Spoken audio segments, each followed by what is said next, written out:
My name is Kimberly Stevens, and I am 33 years old.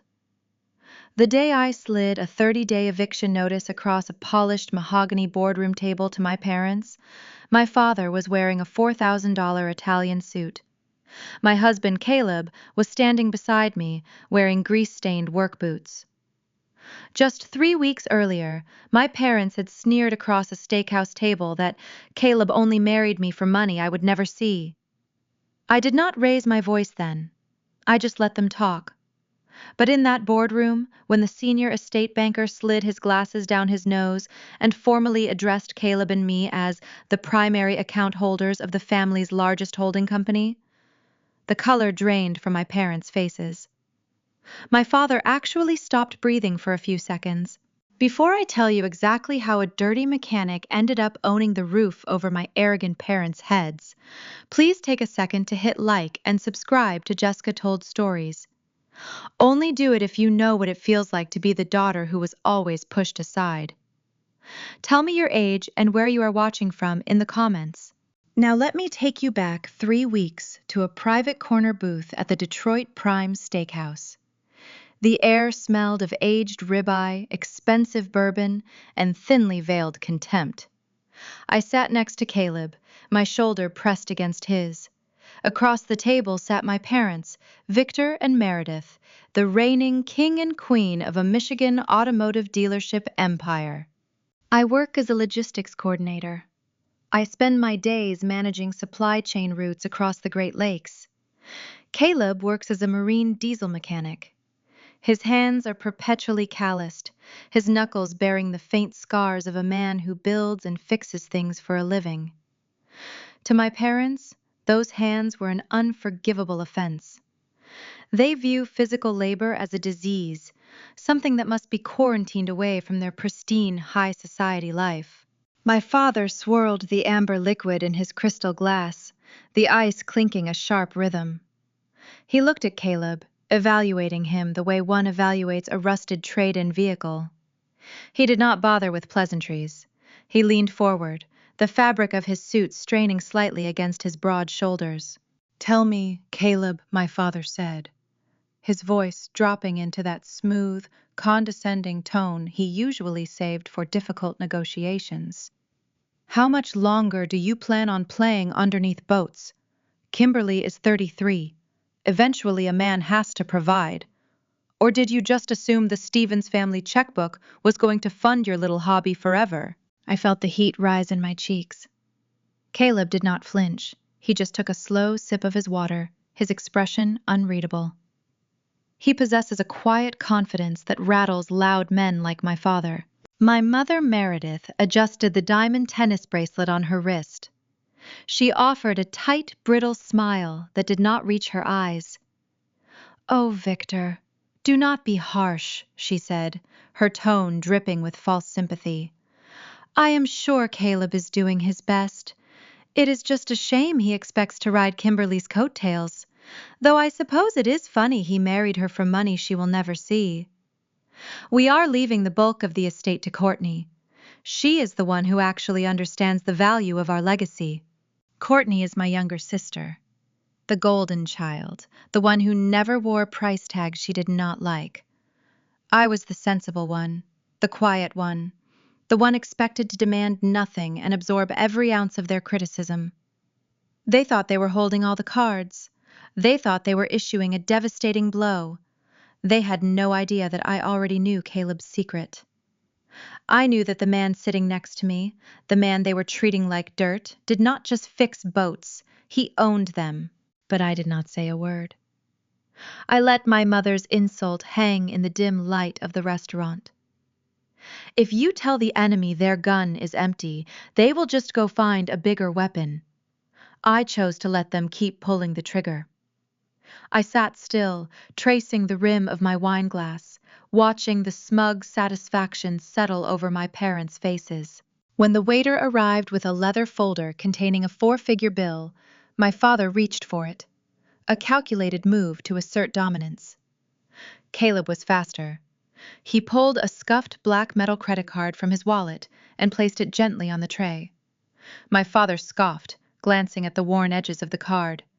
"Cute," he muttered, shaking his head. "Putting a dinner like this on high-interest plastic. You will be paying this off until Christmas, boy." Caleb offered a faint smile, thanking the waiter.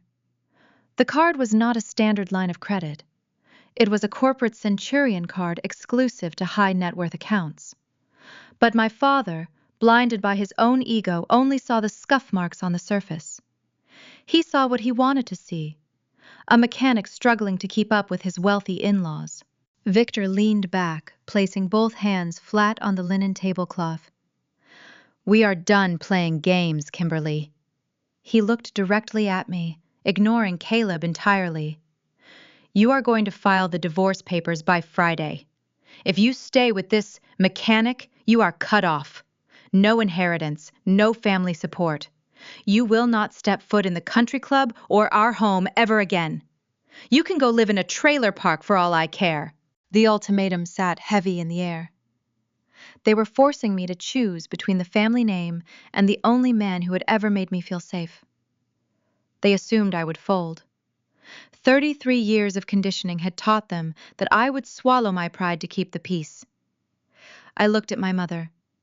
She nodded in agreement, taking a delicate sip of her wine, her eyes locking onto mine with a cold challenge. We stood up.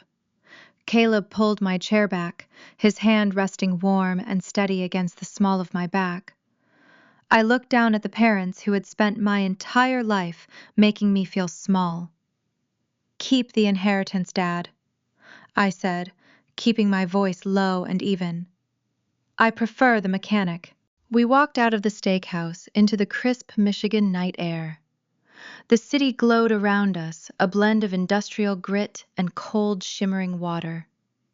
The valet brought Caleb's truck around, the engine rumbling, a stark contrast to the silent luxury sedans lining the curb. Caleb opened the passenger door for me, and I climbed inside. The cabin smelled like motor oil and cedar, a scent that always grounded me. As he merged onto the highway, the silence between us stretched out thick with unspoken understanding. He rested his right hand on my knee, the warmth seeping through the fabric of my dress. "They are going to come after you," he said quietly, his eyes fixed on the road ahead. I looked out the window at the dark silhouette of the lake rushing past us. "I know," I replied. This was not just a ruined dinner. My parents had drawn a line in the sand. They were strategists, accustomed to breaking people who defied them. They would not stop at a simple threat of disinheritance. They were going to try to systematically dismantle my life to prove a point. But as the truck rumbled down the highway, a strange sense of calm washed over me. I realized they were fighting a war they had already lost. They just did not know it yet.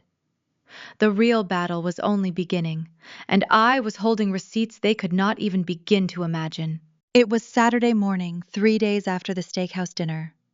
The Michigan air carried the first sharp bite of autumn, chilling the hardwood floors of my suburban home. I sat at my kitchen island, a mug of black coffee cooling beside my laptop. As a logistics coordinator, my weekends rarely belonged to me entirely. I was staring at a complex spreadsheet of freight manifests, trying to make sense of a sudden, inexplicable supply chain bottleneck gripping the Great Lakes. Cargo ships were idling at the ports. Automotive inventory was paralyzing. Local dealerships were beginning to panic over the abrupt vehicle shortage, and nobody in my department could figure out why the primary maritime carriers had halted deliveries. I rubbed my temples, blaming the chaos on standard bureaucratic red tape, unaware that the architect of that very blockade was currently whistling in my garage, changing the oil in his truck. The fragile piece shattered with the loud crunch of gravel. I looked out the front window to see a pristine white luxury SUV park at a crooked angle in my driveway. The doors opened, and my younger sister Courtney stepped out, followed closely by her husband Spencer. Courtney looked like she was stepping onto a runway rather than a suburban driveway, wearing a tailored cashmere coat and oversized designer sunglasses. Spencer trailed behind her, checking his flashy watch, his hair slicked back in a style that screamed mid-level real estate agent desperate for a promotion. They did not knock. Courtney pushed the front door open, her sharp heels clicking a frantic rhythm against my floorboards. "We need to talk," Courtney announced, dropping a thick leather binder onto my kitchen counter. She did not say hello. She did not ask how I was doing. In her world, I existed merely as a supporting character, a utility to be accessed whenever her main storyline hit a snag. Spencer offered a tight, practiced smile, leaning against the doorframe and crossing his arms. He always tried to project authority, a tactic that usually worked on my parents, who adored his tailored suits and hollow promises. Courtney opened the binder, flipping through glossy pages of architectural mock-ups and financial projections. "Spencer found the perfect commercial property downtown," she said, her voice breathless with manufactured excitement. "It is going to be a high-end wellness spa. The market research is incredible. We are talking imported mineral baths, elite memberships, the works. The bank just needs one more signature to clear the funding." She spun a sleek silver pen across the granite island toward me. "We need a co-signer. Your credit is perfect, and you have that savings account just sitting there doing nothing." I did not look at the binder. I picked up the glass carafe from the coffee maker and slowly poured myself a fresh cup. The dark liquid steamed in the cool air. The rich scent of roasted beans filled the silence. I took my time setting the carafe down with a soft, deliberate clink. I watched the dark liquid settle in my mug. "No," I said, keeping my tone conversational. Courtney blinked, her manicured hand hovering over the paperwork. "What do you mean, no? It is just a signature, Kimberly. You are not actually paying for anything. It is a formality." I took a sip of my coffee, feeling the heat radiate through my chest. "If it is just a formality, Courtney, the bank would not require my name. They want a guarantee because they know your business plan is a huge risk. I am not risking my financial stability for your spa." Her jaw tightened. The polished facade cracked, revealing the spoiled teenager beneath. I noticed her fingers were trembling slightly against the granite countertop. She slammed her hand down. "You are being selfish. You always do this. You sit in your boring little house with your boring little job, and you refuse to support anyone else's dreams." I leaned against the counter, observing her panic. It felt different this time. Usually, Courtney relied on whining to get her way, but today there was a frantic, desperate edge to her anger. "Spencer makes 6 figures," I noted smoothly. "Why isn't his name enough for the bank? Why isn't Dad co-signing?" Courtney's face flushed a deep, blotchy red. She crossed her arms, her breathing shallow. "Dad cannot do it right now," she snapped, the words tumbling out before she could catch them. "He specifically told us to come to you. He said you have 6 figures sitting in a high-yield account. He said your money is family property, and it is time you pulled your weight." The kitchen went perfectly still. The ambient hum of the refrigerator suddenly sounded deafening. I stared at my sister, processing the gravity of what she had just confessed. My savings account was private. I had never discussed my balances with my parents. The only way my father could know the exact figure was if he had been actively running unauthorized background checks or illegally pulling my financial records through his dealership credit department. They were surveying my assets. My father was not just angry about my marriage. He was hunting for liquidity, and he viewed my hard-earned stability as a piggy bank waiting to be smashed. The puzzle pieces began to shift. The sudden pressure, the steakhouse ultimatum, Courtney's frantic visit. They were desperate. "My accounts are none of Dad's business," I said, my voice dropping to a near whisper. "And my signature will never be on that paper. Take your binder and leave." Spencer scoffed, pushing off the doorframe. He clearly realized the intimidation tactic had failed indoors, so he decided to seek an easier target outdoors. He turned and walked out the front door, stepping onto the porch where Caleb was organizing a metal toolbox. I followed Courtney outside, watching the scene unfold. Spencer kicked at a rusted wrench resting near Caleb's boot. "You know Caleb," Spencer sneered, adjusting his tie.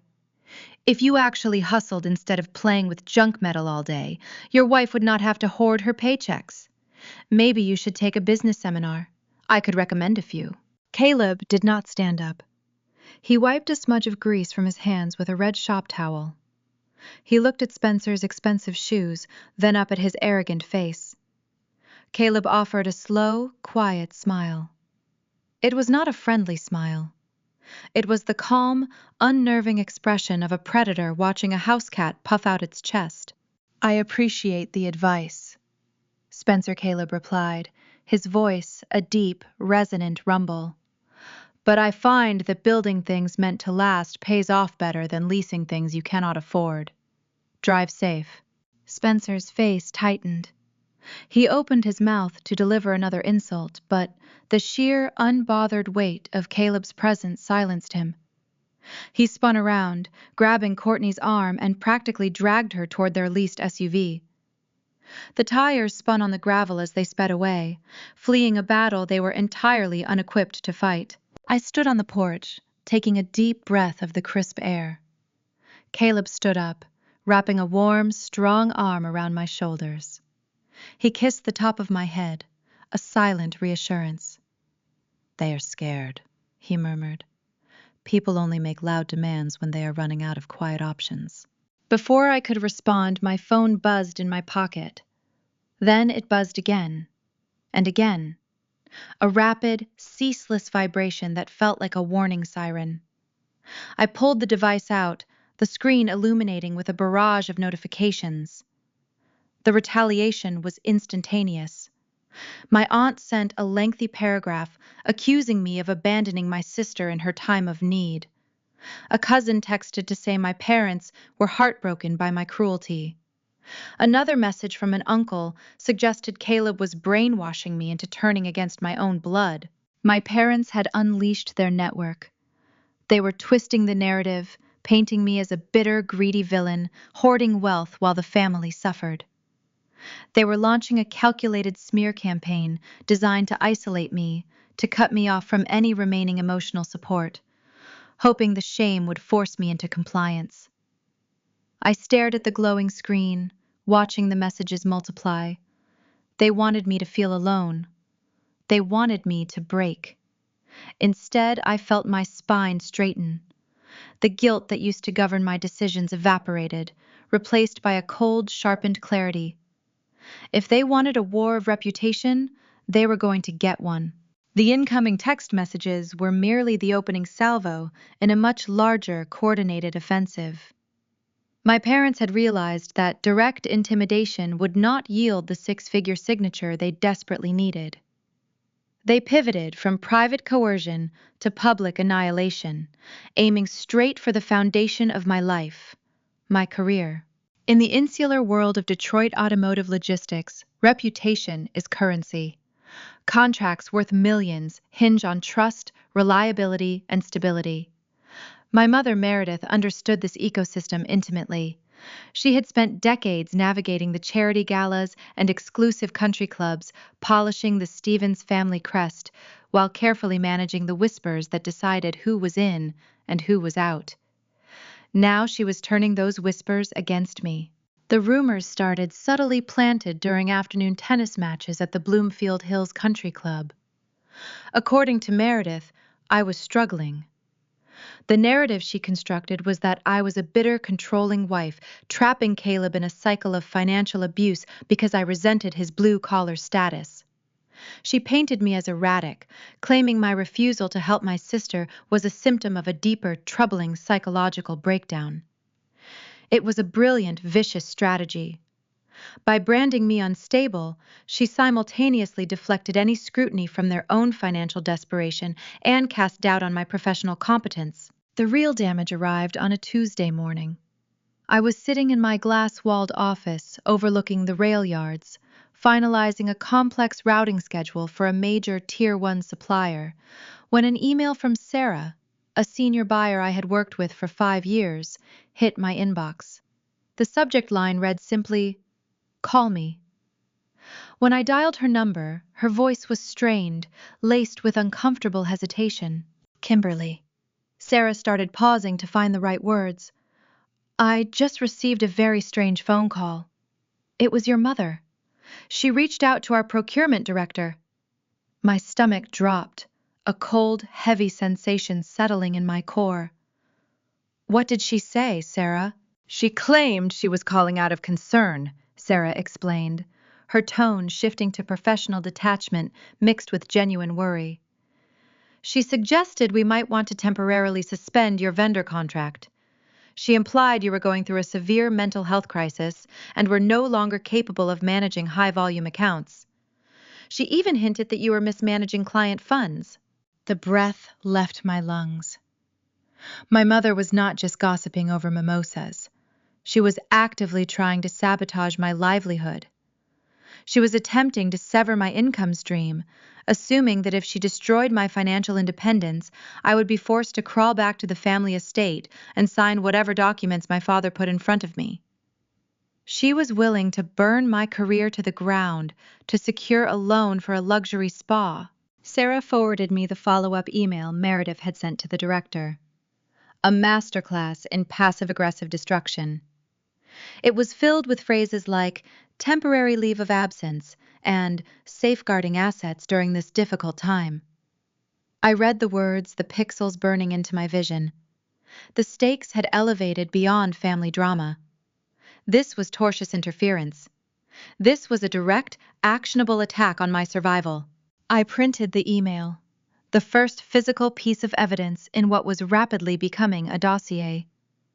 The sadness that had lingered since the steakhouse dinner evaporated, replaced by a cold, meticulous focus. I was no longer a grieving daughter. I was a logistics coordinator, analyzing a threat vector. I began downloading server logs, archiving voicemails, and documenting every interaction. I was building a barricade of facts against their barrage of lies. That evening I returned home, the weight of the day settling heavily on my shoulders. I found Caleb in the garage, the harsh fluorescent lights reflecting off the concrete floor. He was bent over the engine block of his classic Mustang, a wrench in his hand, his focus absolute. I leaned against the doorframe, watching him work, finding comfort in the steady, rhythmic scrape of metal on metal. He sensed my presence, wiping his hands on a rag, his sharp eyes immediately cataloging the tension in my posture. They went after my contracts, I said quietly, the exhaustion finally seeping into my voice. My mother called Sarah's director. She tried to get me suspended. Caleb went perfectly still. The easygoing mechanic vanished, replaced by the calculating executive I knew he truly was. He did not offer hollow platitudes or empty reassurance. He just stared at me, his jaw clenching, processing the escalation. He tossed the rag onto the workbench, pulling his cell phone from his pocket. "Go inside, get some rest," he instructed, his voice a low, dangerous rumble. "I need to make a phone call." I walked into the house, leaving him in the garage. I did not need to ask who he was calling. I knew he was contacting his operations director. The supply chain bottleneck I had been analyzing all week, the one causing panic across local dealerships, was about to become significantly worse. Caleb was tightening the tourniquet.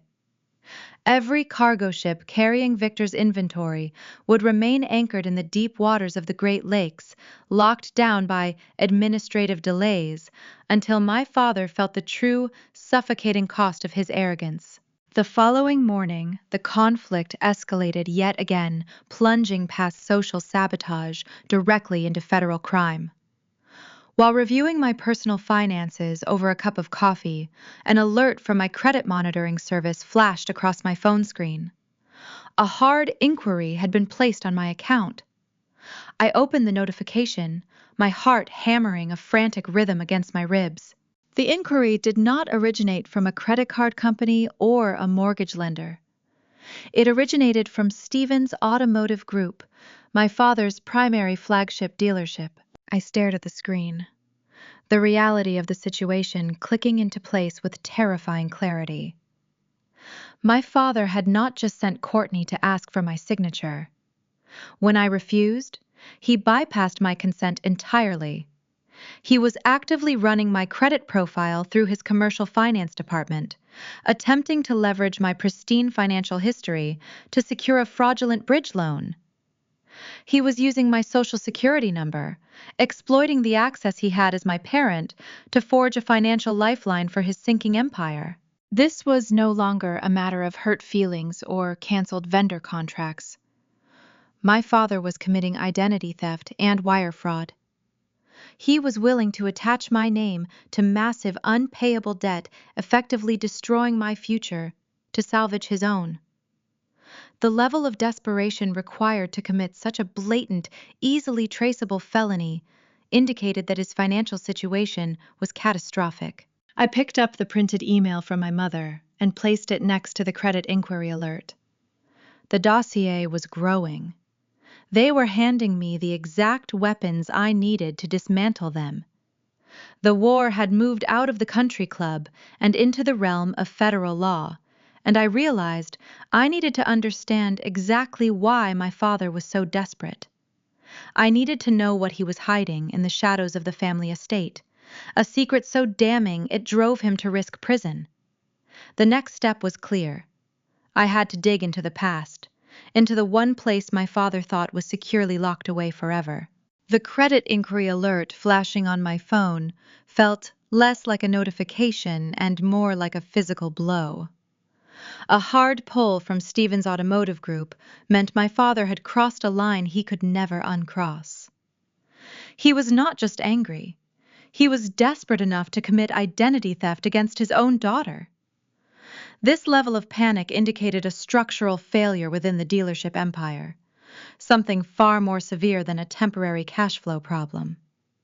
To forge a signature and bypass my consent to secure a loan required an arrogance that could only exist if he believed he held absolute control over every asset associated with our family name. He thought I was merely a line item he could leverage, a disposable resource to be drained to keep his sinking ship afloat. I needed to understand the mechanics of his desperation. I needed documentation. The following morning, under the gray, overcast Michigan sky, I drove to the Wayne County Records Office. The building was an imposing structure of brutalist concrete, a fitting place to unearth cold, hard facts. The air inside smelled of dust, old paper, and stale coffee. I bypassed the digital kiosks, knowing that families like mine often buried their secrets in physical archives, relying on the sheer volume of paperwork to deter curious eyes. I requested the original land deeds and corporate filings for the primary parcel of land where the flagship dealership sat. While waiting for the clerk to retrieve the boxes, a memory surfaced, sharp and sudden. I was 16, sitting in the passenger seat of my grandfather Gideon's vintage pickup truck. The heater blasted warm air against the bitter winter chill as we idled near the loading docks of a freight yard. Gideon was a man carved from granite, a self-made titan who built the foundation of the Stevens fortune not through flashy showrooms, but by understanding the brutal mechanics of supply and demand. He possessed a shrewd, quiet intelligence that skipped a generation, bypassing my father entirely. He pointed a thick, calloused finger at the lines of cargo containers waiting to be moved. In logistics, Kimberly, he had said, his voice a low rumble over the engine noise. The one who controls the inventory controls the world. Never let your father drive. He only knows how to press the gas pedal. He has no idea how to steer. The clerk returned, dropping 2 heavy cardboard boxes onto the viewing table. The sound snapped me back to the present. I began sifting through decades of property transfers, zoning permits, and corporate structuring documents. Hour after hour, I traced the lineage of the land. My father projected the image of a self-made king, but the paperwork revealed he was merely a tenant playing dress-up. The land did not belong to him. Deep in the second box, inside a faded manila folder labeled Gideon Stevens Testamentary Trust, I found the hidden architecture of my inheritance. It was a conditional trust document, drafted with the paranoid precision of a man who knew exactly how reckless his son was. Gideon had not left the holding company governing the dealership real estate to Victor. He had left it to me. The terms were explicit. Control of the holding company and, by extension, the land the entire empire sat on would transfer to me on my 35th birthday. However, Gideon had built in a kill switch. A clause stipulated that if the primary dealership's liquidity fell below a specific threshold for 2 consecutive quarters, the trust would unlock immediately, granting me full administrative control to prevent Victor from destroying the asset. I read the paragraphs twice, my heart pounding a frantic rhythm. My father had been faking the financial health of the company for years. He had been cooking the books, artificially inflating his liquidity to keep my inheritance locked in a legal purgatory, ensuring he maintained control of the land he needed to secure his endless lines of credit. He had hidden this from me, paying me a modest salary in his logistics department to keep me close, to keep me blind, assuming I would never possess the acumen to question the structure.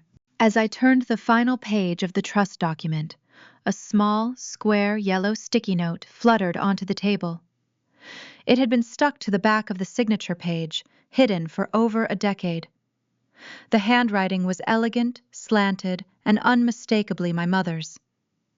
"Do not worry about filing this publicly," Meredith had written. The ink slightly faded, but the cruelty perfectly preserved. "Kimberly is too foolish to ever check the original deeds. She trusts us completely." I stared at the yellow square. The words were a physical manifestation of their contempt. They did not just steal from me, they mocked me while they did it. Any lingering trace of familial guilt, any small naive hope that this was all a tragic misunderstanding, evaporated instantly. The quiet, sensible daughter they had conditioned me to be died, right there in the county records office. In her place, a cold, calculating strategist emerged. I carefully placed the documents and the sticky note into my briefcase. The guilt was gone, replaced by the icy clarity of impending justice. My phone vibrated in my pocket. The caller ID displayed my father's private cell number. I let it ring 3 times, controlling my breathing before answering. "Kimberly?" Victor began, his voice strained, adopting a tone of forced urgency that felt incredibly hollow now that I knew the truth. "I need you at the corporate office tomorrow at noon. We are holding an emergency restructuring meeting." "An emergency meeting?" I asked, keeping my tone perfectly neutral, giving nothing away. "Why?" "The market is crashing, Kimberly," he lied smoothly, seamlessly weaving his fabrications. "The supply chain issues are strangling the dealerships. We are facing imminent bankruptcy if we do not act immediately. I need you to sign some emergency release documents to liquidate a few dormant assets. It is the only way to save Courtney's inheritance and protect the family name. I know we have had our differences recently, but I need you to put that aside for the survival of the business." The sheer audacity of the trap was breathtaking. The dormant asset he wanted me to release was my grandfather's holding company. He knew the liquidity crisis was real, exacerbated by Caleb's shipping blockade, and he knew the conditional trust was dangerously close to unlocking. He was manufacturing a crisis to panic me into signing away my inheritance before I ever realized I owned it. He wanted to use my signature to transfer the land out of the trust and into a shell company he controlled, effectively neutralizing Gideon's kill switch. "Of course, Dad," I replied, letting a note of compliant anxiety slip into my voice, playing the exact role he expected. "I will be there at noon. We have to protect the family." "Good girl," he said, the relief palpable in his exhale. "I will have the lawyers draft the paperwork." He hung up, believing he had secured his victory. He believed the easy daughter was falling back into line. I lowered the phone, a small, sharp smile touching my lips. I walked out of the records office, the heavy briefcase swinging at my side. He wanted a restructuring meeting to save his empire. I was going to give him one. I sat in my car, ignoring the chaotic Detroit traffic rushing past, and pulled up my contacts. I did not call my husband. I did not call a therapist. I dialed the direct line for a highly specialized elite forensic accountant based in Chicago, a woman known for dismantling fraudulent corporate structures with ruthless efficiency. The trap was set, but Victor was the one walking into it. The house was quiet when I returned from the records office, the kind of heavy, expectant silence that precedes a summer storm rolling off Lake Huron. I set my briefcase on the kitchen island and exhaled a long, shaky breath. The documents inside felt radioactive, proof that my entire life had been constructed around a lie designed to keep me compliant. I heard the side door open and close, followed by the heavy thud of work boots being kicked off in the mudroom. Caleb walked into the kitchen, his hair damp from a shower, wearing clean jeans and a faded gray t-shirt. He took one look at my posture, at the rigid line of my shoulders, and crossed the room to wrap his arms around me from behind. He rested his chin on the top of my head, an anchor steadying me against the current of my own family's betrayal. "You found it," he said softly, feeling the tension radiating through me. "I found it," I confirmed, leaning back into his solid warmth. "My grandfather left the holding company to me. It unlocks if the dealership's liquidity drops. My father has been faking the books for a decade to keep me locked out, and now he wants me to sign it away tomorrow before the trust automatically transfers control." Caleb turned me around, his sharp, intelligent eyes scanning my face. He did not look surprised. He looked grimly satisfied. "Then it is time to show you my hand." He walked out of the kitchen and returned a moment later, carrying a battered steel lockbox, the kind you might find bolted to the floor of a commercial fishing vessel. He set it on the granite counter and keyed in a combination. The heavy lid popped open with a metallic clack. We had never discussed the exact scope of his operations in detail. I knew he was wealthy, and I knew he preferred the anonymity of fixing diesel engines to sitting in boardrooms. We had chosen this quiet blue-collar life, deliberately rejecting the toxic image-obsessed culture that had suffocated both of us growing up. But seeing the physical proof of his empire laid out on our kitchen island was staggering.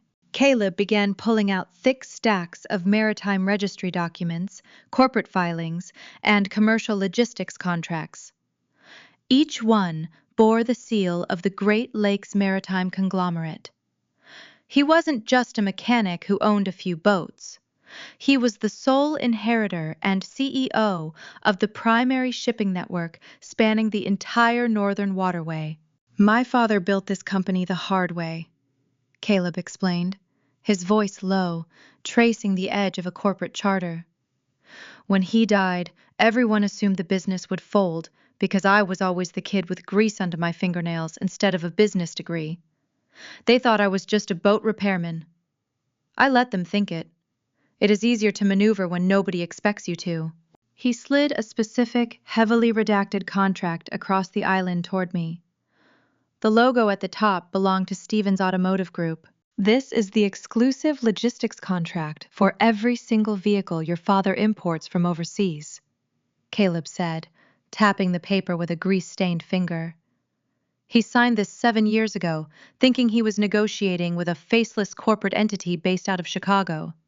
He never knew the CEO of that entity was the mechanic he sneered at every Thanksgiving." I stared at the contract, the realization hitting me with the force of a physical blow.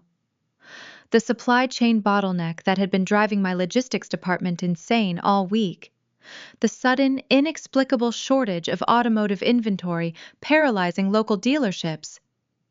"The bottleneck," I whispered, looking up at him. "That is you." Caleb offered a slow, predatory smile. "Victor has been defaulting on his payments to my holding company for 6 months, Kimberly. He is broke. He has been leveraging the dealership's assets to fund his lifestyle and cover Courtney's ridiculous expenses, assuming he could always just delay payment on his freight. But my company does not operate like a bank. We operate like a toll booth." He pulled another document from the lockbox, this one bearing a bright red stamp.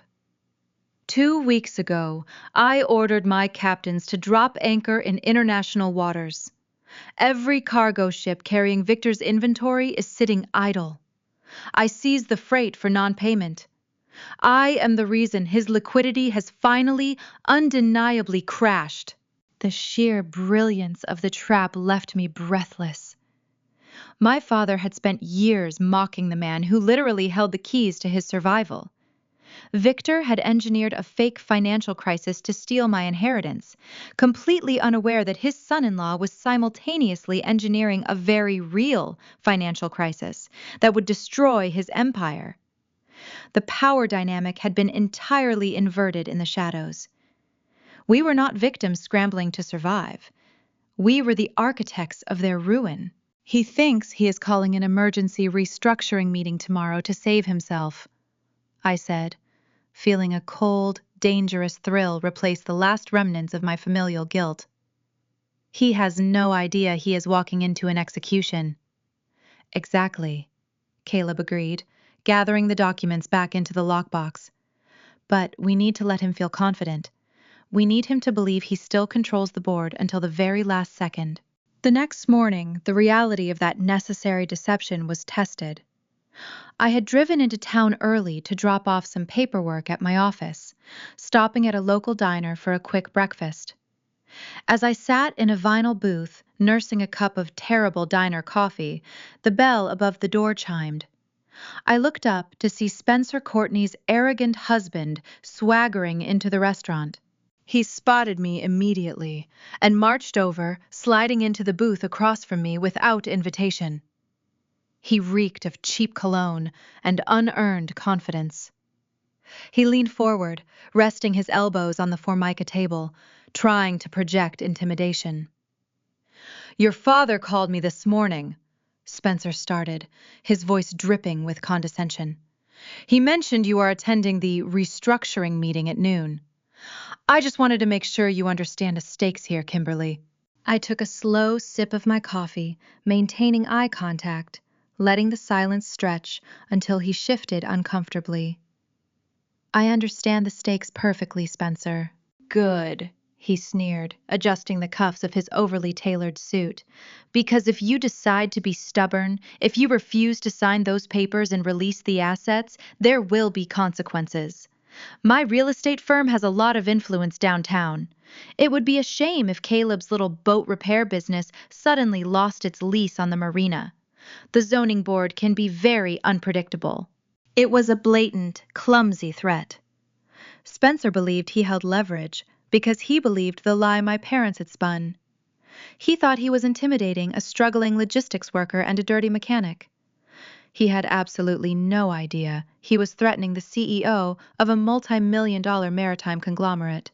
Before I could respond, a large calloused hand clamped down on Spencer's shoulder. Caleb had walked into the diner, his presence immediately shifting the gravity in the room. He did not look angry. He looked profoundly amused. "Morning, Spencer," Caleb said, his voice a deep, resonant rumble that made the smaller man flinch. "I hope you aren't bothering my wife while she's trying to enjoy her breakfast." Spencer tried to shrug off Caleb's hand, but the grip was immovable. "Just giving her some friendly family advice, Caleb, reminding her how fragile small businesses can be in this economy." Caleb chuckled, a low, genuine sound that seemed to unnerve Spencer more than a shout would have. He released Spencer's shoulder and slid into the booth beside me, wrapping a protective arm around my waist. "I appreciate the concern, Spencer," Caleb replied smoothly, his eyes flashing with a dangerous hidden intelligence. "But I think my little boat repair business will weather the storm just fine. You should probably focus on your own investments. I hear commercial real estate is getting very risky lately, especially when the funding sources dry up." Spencer's face tightened, missing the warning entirely. He stood up, smoothing his tie, eager to escape the suffocating weight of Caleb's confidence. "Just make sure she signs the papers at noon," he snapped, turning on his heel and marching out of the diner. Caleb and I watched him climb into his leased luxury SUV and speed away. We did not speak until his taillights disappeared down the street. The trap was primed. The enemy was arrogant, blind, and completely unprepared for the reality that awaited them in the boardroom. The time for gathering evidence was over. It was time to pull the trigger. The courier arrived on Thursday morning, handing me a thick envelope embossed with the Stevens Automotive Group seal. I carried it to the kitchen counter, breaking the wax seal with my thumb. Inside lay the formal agenda for the emergency restructuring meeting scheduled for the following day at noon. My father had not just summoned the executive team, he had orchestrated a theatrical production. I scanned the attendee list, feeling a cold knot tighten in my stomach. The entire board of directors was listed, but more telling were the non-corporate names appended to the bottom. Courtney was attending, and she was bringing her elite in-laws, the real estate barons of Oakland County. Victor was designing a firing squad. He knew that if he pressured me in a private room, I might find the strength to resist. So he changed the battlefield. By surrounding me with wealthy peers, influential board members, and my sister's snobbish new family, he intended to weaponize public humiliation. He expected me to wilt under the collective weight of their stares. He wanted to frame the transfer of my grandfather's trust as a noble, necessary sacrifice to save the Stevens legacy, painting me as the villain if I dared to hesitate. I walked upstairs to my bedroom closet, sliding my fingers across the hanging garments. I needed armor. I bypassed the soft pastel dresses my mother always pressured me to wear, the ones that made me look young and compliant. Instead, I pulled out a tailored charcoal gray suit. The lines were sharp, the fabric heavy and unforgiving. I laid it across the bed, staring at the structured shoulders. For 3 decades I had dressed to blend into the background, to avoid drawing my father's ire. Tomorrow, I was dressing for a corporate execution, and I intended to be the one holding the axe. My phone vibrated on the nightstand. The screen displayed my mother's contact photo, a candid shot from a charity gala where she looked radiant and untouchable. I let it ring, watching the missed call notification transition into a voicemail alert. I tapped the screen and held the speaker to my ear. Meredith's voice trembled a masterclass in manufactured grief. "Kimberly, sweetheart," she began, pausing to let a calculated, shuddering breath fill the audio. "I know things have been tense, but please, I am begging you, do not embarrass us tomorrow. Your father is under so much pressure. Courtney's in-laws will be there, and we just need to show a united front. Sign the papers, let the company stabilize, and we can all go back to being a family. Just be the good girl we raised you to be. Please." The message ended with a soft, dramatic click. A year ago, that audio file would have destroyed me. The guilt would have suffocated my logic, driving me to sacrifice my own stability to dry her fake tears. I would have folded inward, absorbing their panic to keep the peace. But listening to it now, holding the truth about the hidden trust and the stolen inheritance, the manipulation was glaringly transparent. She was not crying for the family. She was crying for her country club memberships. She was trying to trigger the obedient daughter reflex, pulling the invisible strings they had attached to my conscience since childhood. I deleted the voicemail. The string was severed. To win this war, I needed my father to walk into the boardroom feeling invincible. Arrogance creates blind spots. If Victor suspected I knew the truth about Gideon's trust, he would delay the meeting, destroy documents, and hire a fleet of defense attorneys. I had to feed his ego. I needed a decoy. I spent the afternoon orchestrating a red herring. I searched online for the most generic, low-budget legal representation available in the Detroit metro area. I found a strip mall attorney named Gary Amann, whose website featured flashing text and offered discount rates for traffic tickets. I paid Gary a modest retainer to formally request a copy of the meeting agenda on my behalf, ensuring he used his tacky, brightly colored letterhead. The bait worked flawlessly. Less than an hour later, Caleb received a text from one of his logistics managers who happened to be drinking at the same golf club as my father. The manager reported that Victor was holding court at the bar, laughing loud enough for the whole room to hear. He was boasting that his ungrateful daughter had hired a strip mall ambulance chaser to review corporate contracts. My father was smug, complacent, and fully convinced he had already won. He believed I was stumbling into his trap, blind and defenseless. While Victor celebrated his imaginary victory, I parked my car in the underground garage of a sleek, high-security financial high-rise downtown. I bypassed the main lobby and took a private elevator to the top floor, stepping into the austere, mahogany-paneled offices of Nathaniel Reed. Nathaniel was the senior estate banker who had originally drafted my grandfather's trust. He was a man of terrifying precision, possessing a mind like a steel trap and a reputation for dismantling corrupt executives without ever raising his voice. He sat behind a sprawling desk, his silver hair immaculate, his eyes sharp and analytical behind wire-rimmed glasses. "Miss Stevens," he greeted me, his voice a dry, gravelly rasp. "Your grandfather warned me this day might come.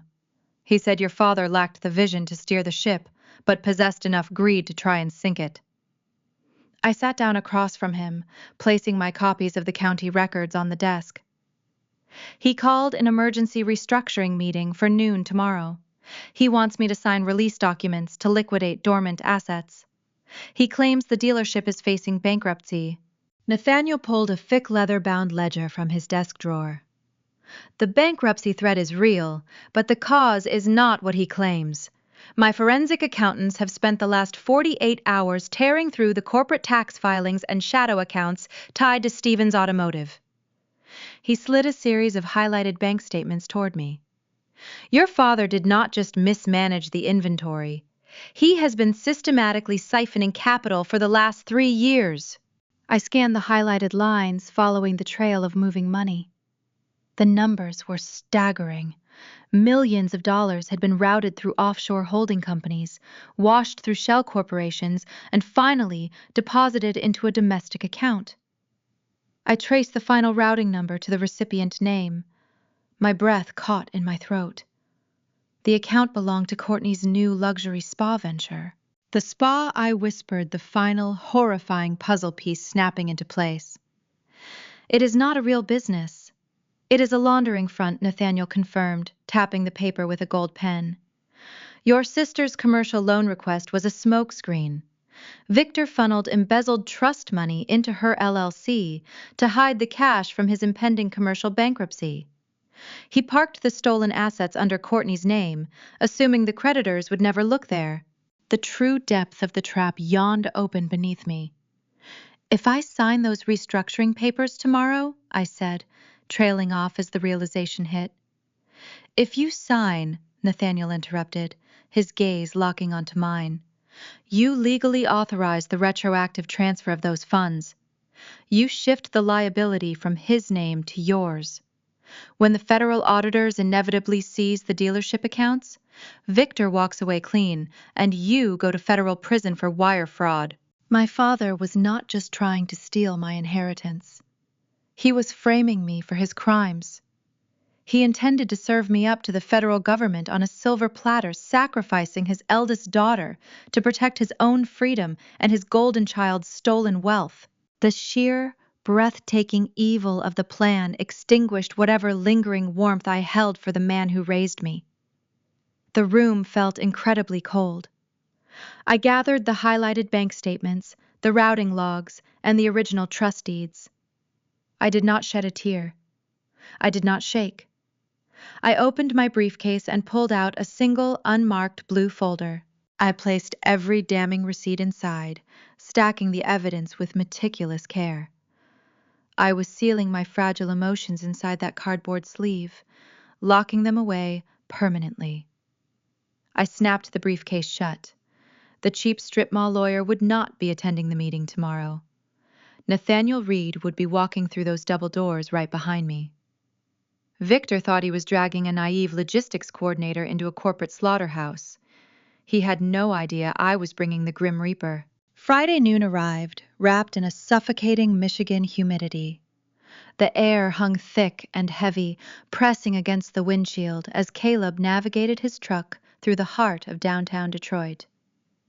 We pulled into the underground parking structure of the Stevens Automotive Group headquarters. The towering glass structure was a monument to my father's ego, built on a foundation of leveraged debt and carefully curated optics. I stepped out of the vehicle, smoothing the lapels of my charcoal gray suit. My pulse drummed a steady, calculated beat against my wrists. I carried the single blue folder, the cardboard sleeve housing the financial ruin of the man waiting on the top floor. Caleb walked beside me, his presence an immovable mountain in the sterile concrete garage. He wore clean denim, and his scuffed leather work boots a deliberate choice that defied the bespoke dress code of the executive suite. We rode the polished steel elevator in silence, watching the digital floor numbers climb higher into the sky. The doors chimed and parted on the penthouse level, revealing a vast expanse of frosted glass and brushed aluminum. Before we could take 3 steps down the corridor leading to the main boardroom, a figure stepped into our path. Spencer stood guarding the double doors, wearing a slim-fit navy suit and a smug, self-satisfied grin. He crossed his arms, his gaze darting down to Caleb's footwear with venomous disdain. "You must be lost," Spencer sneered, holding his hand up to physically block the hallway. "The loading dock is around the back of the building. This floor is restricted to board members and necessary legal counsel. Victor made it very clear that spectators are not welcome today." He took a step forward, trying to use his height to intimidate Caleb. "You can wait in your truck." Caleb did not blink. He did not raise his voice or puff out his chest. He simply stopped walking, looking at Spencer with the detached curiosity of a scientist observing an insect. The elevator behind us chimed again. The steel doors slid open, and 4 men stepped out. They wore identical, unassuming dark suits. They moved without making a sound, their postures rigid and hyper-vigilant.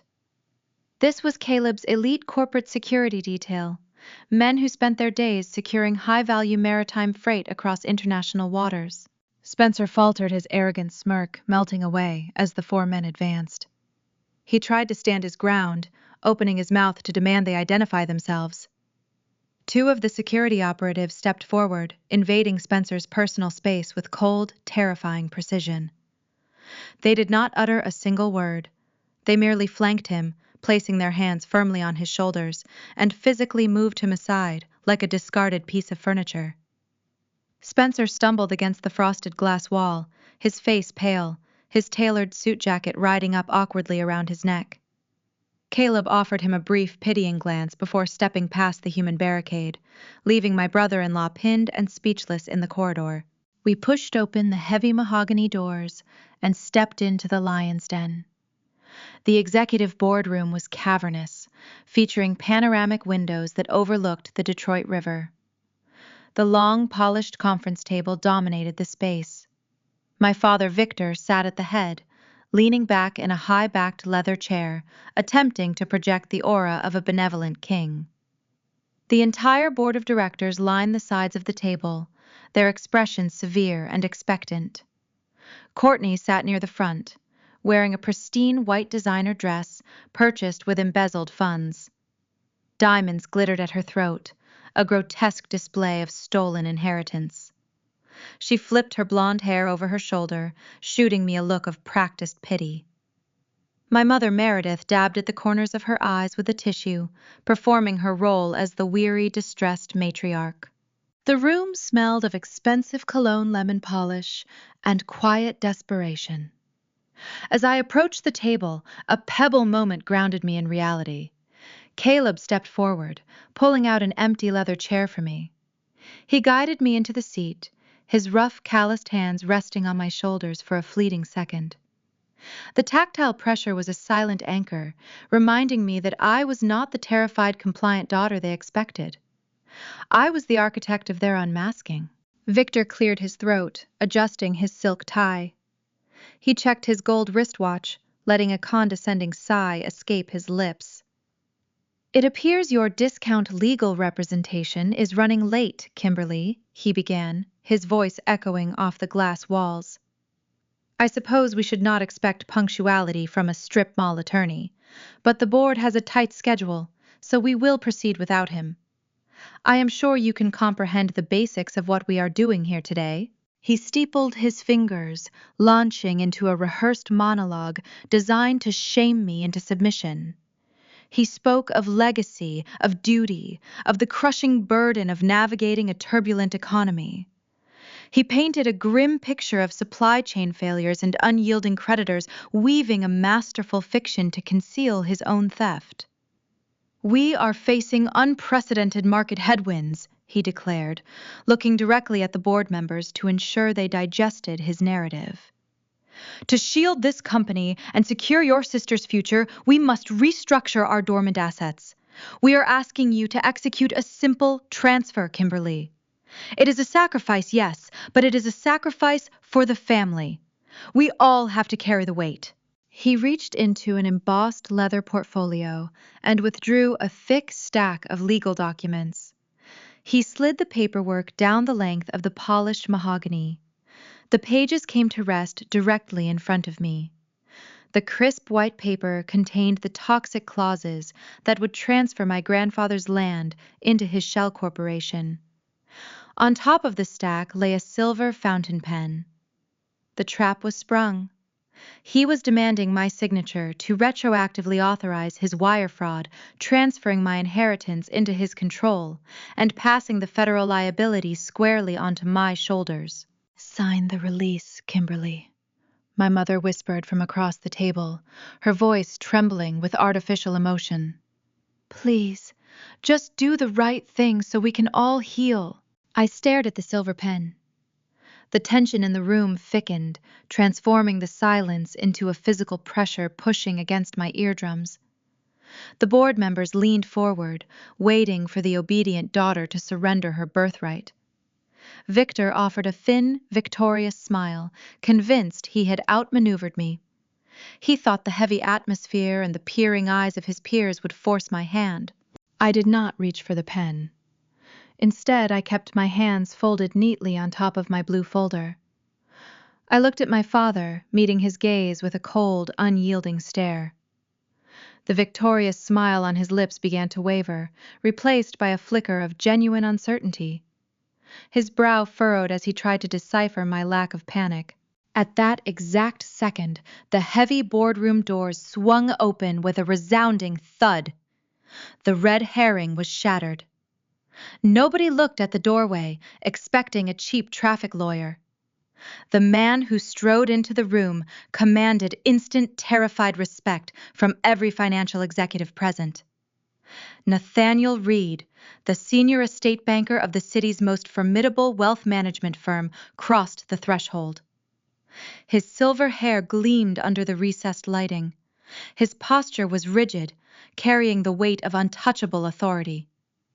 He held two distinct vintage leather briefcases. Flanking him were two senior forensic accountants, holding thick binders bristling with color-coded tabs.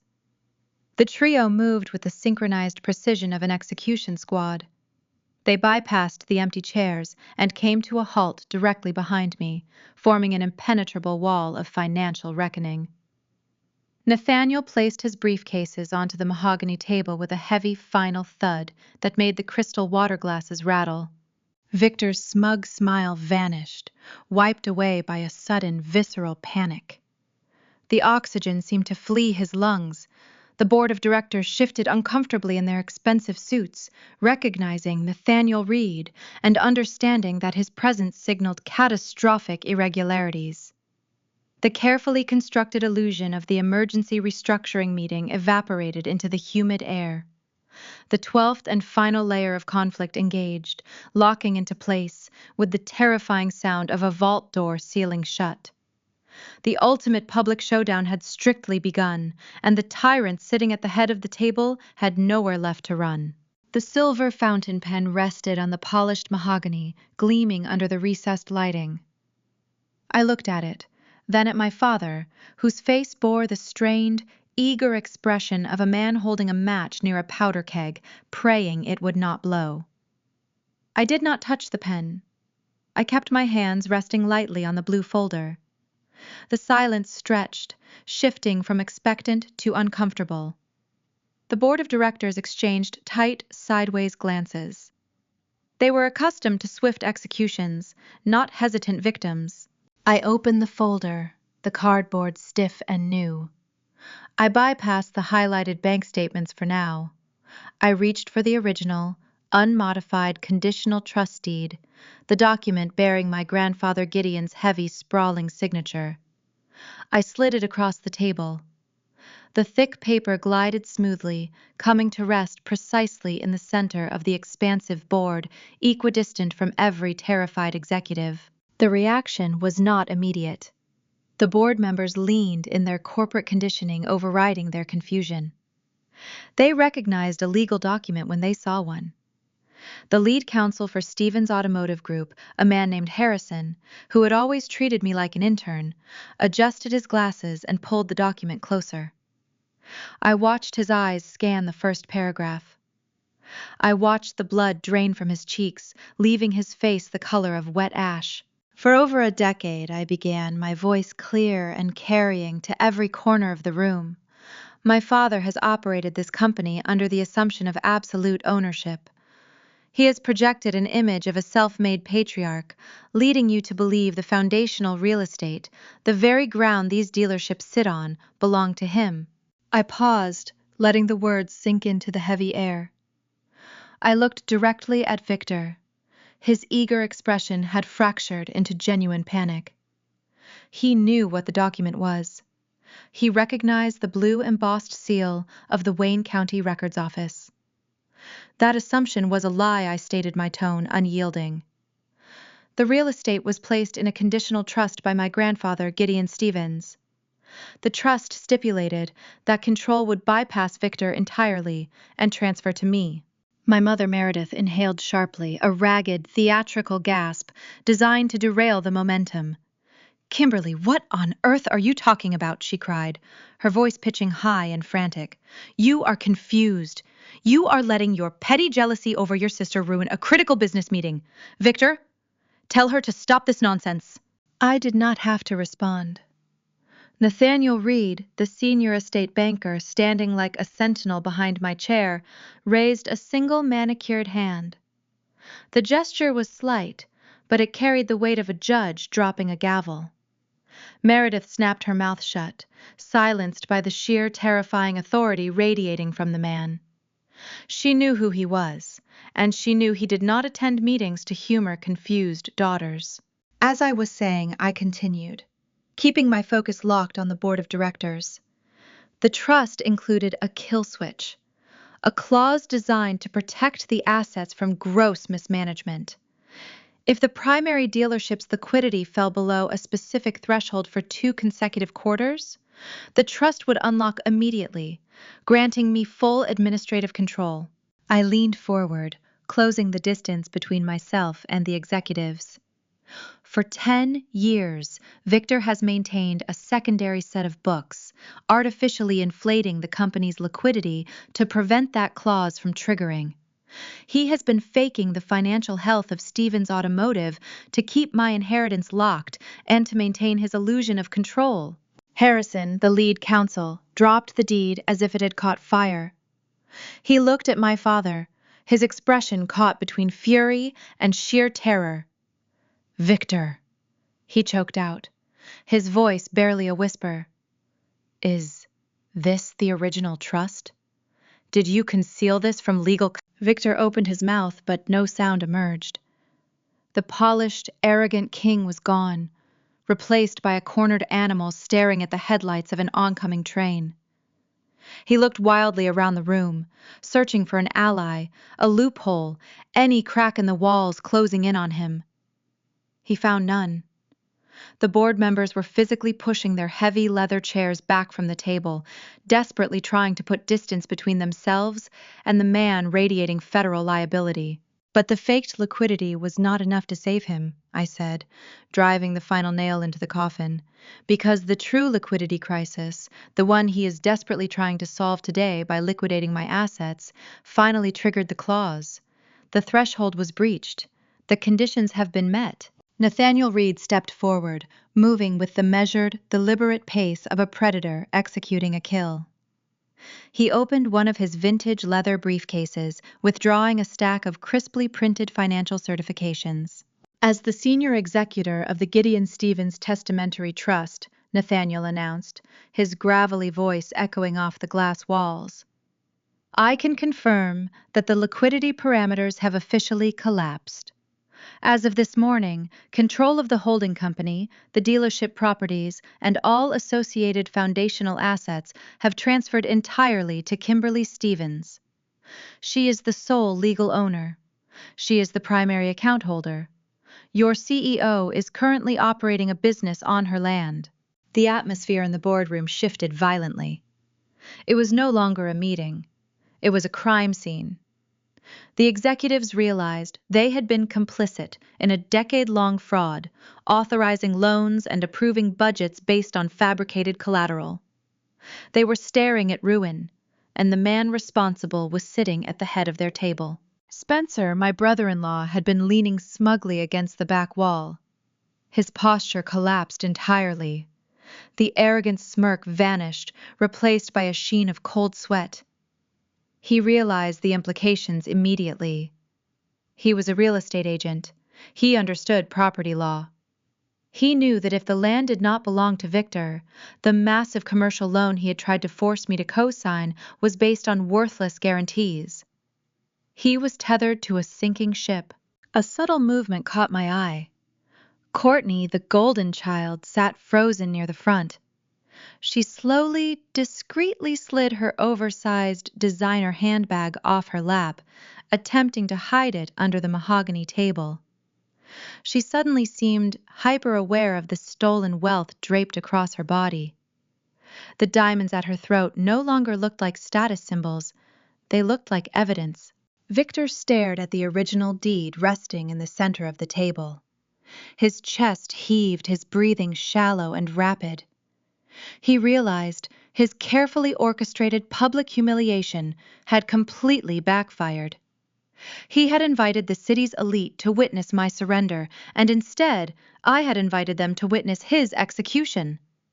He was locked into a corner with absolute, undeniable legal severity. His facade was burning, and the board was watching every second of it. But the transfer of the land was only the beginning. The holding company was secure, but the sheer scale of his desperation remained unexplained. Why was he so frantic to liquidate my assets today? The answer lay in the bank statements, still resting in my blue folder. The real estate was safe, but the money, the millions of dollars he had siphoned from the corporate accounts, required a different kind of reckoning. The board thought the crisis was over.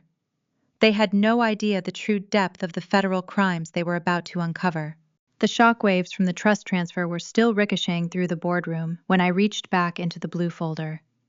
I was not finished. Securing the real estate was only half the battle.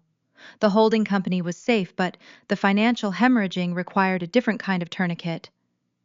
I pulled out a thick stack of bank logs, each page a testament to my father's desperate, sprawling criminality. The paper felt cool and crisp against my fingertips, a stark contrast to the stifling heat radiating from the cornered patriarch at the head of the table. Victor watched me with wide, unblinking eyes. He had realized the land was gone, but he still clung to a shred of hope that his shadow accounting remained undetected. He thought he could spin a narrative about complex corporate restructuring, perhaps salvage his reputation as a ruthless but misunderstood visionary. I was about to incinerate that final, pathetic illusion. The real estate is secured under my name, I announced, my voice slicing through the heavy silence, but the true scope of Victor's mismanagement extends far beyond faked liquidity reports. I slid the top document from the stack, a detailed wire transfer log, across the polished mahogany toward the center of the table. This is a certified record of a wire transfer executed 3 weeks ago. I continued maintaining eye contact with Harrison, the lead counsel. The transfer originated from a dormant account tied to the Gideon Stevens Trust, an account I was legally entitled to but kept entirely ignorant of. The sum transferred was $750,000. The sheer volume of the number elicited a sharp intake of breath from several executives. In the automotive industry, moving that amount of capital required board approval, secondary signatures, and rigorous auditing. My father had bypassed all of it. Victor authorized this transfer using forged consent documents, I stated, turning my gaze back to him. The blood had entirely drained from his face, leaving a sickly grayish pallor. But the truly fascinating aspect is not just the theft itself. It is the destination of the stolen funds. I looked directly at my sister. Courtney was still sitting frozen, her hands gripping the edge of the table, her knuckles white. She had assumed the meeting was about securing her inheritance. She had no idea her inheritance was the smoking gun. The funds were not routed into a corporate operating account to stabilize the dealerships, I explained, projecting my voice so every person in the room heard the accusation clearly. They were funneled through a series of shell LLCs and deposited directly into a commercial account registered to Lumina Wellness and Spa, a newly formed entity entirely owned by Courtney Stevens. The boardroom erupted. The polite, restrained silence dissolved into a chaotic cacophony of frantic whispers and muffled exclamations. The board members, men and women, who had built their careers on calculating risk, realized they were sitting in the blast radius of a massive federal felony. Harrison, the attorney, yanked at his collar as if it were suddenly strangling him. Courtney burst into tears. It was not a calculated theatrical display like my mother's. It was a visceral, panicked reaction. She covered her face with her hands, sobbing loudly. I didn't know she wailed, her voice cracking. He told me it was a legitimate grant.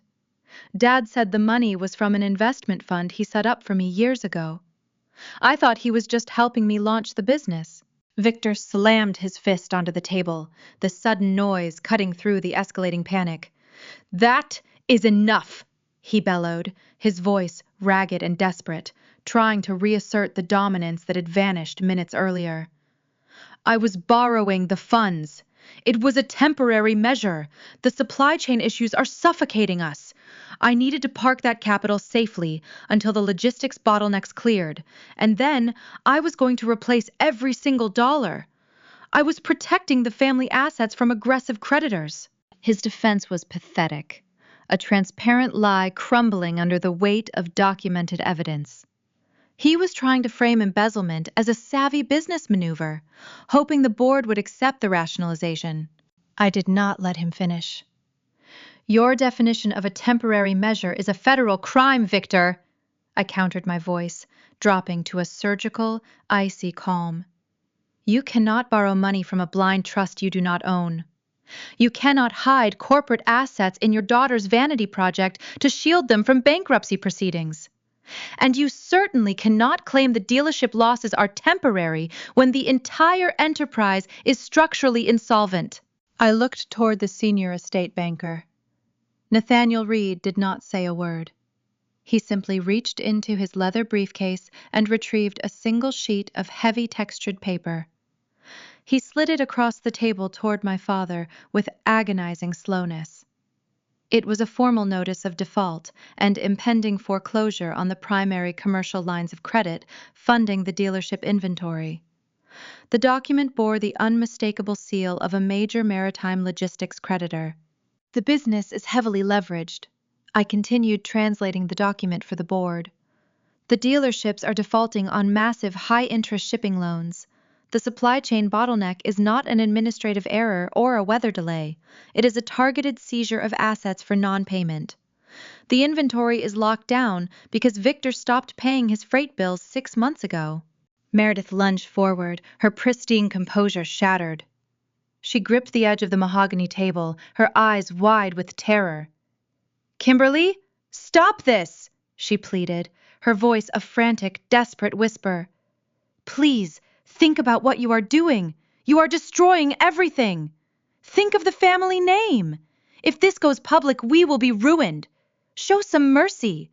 We are your parents." I stared at her, feeling an profound sense of detachment.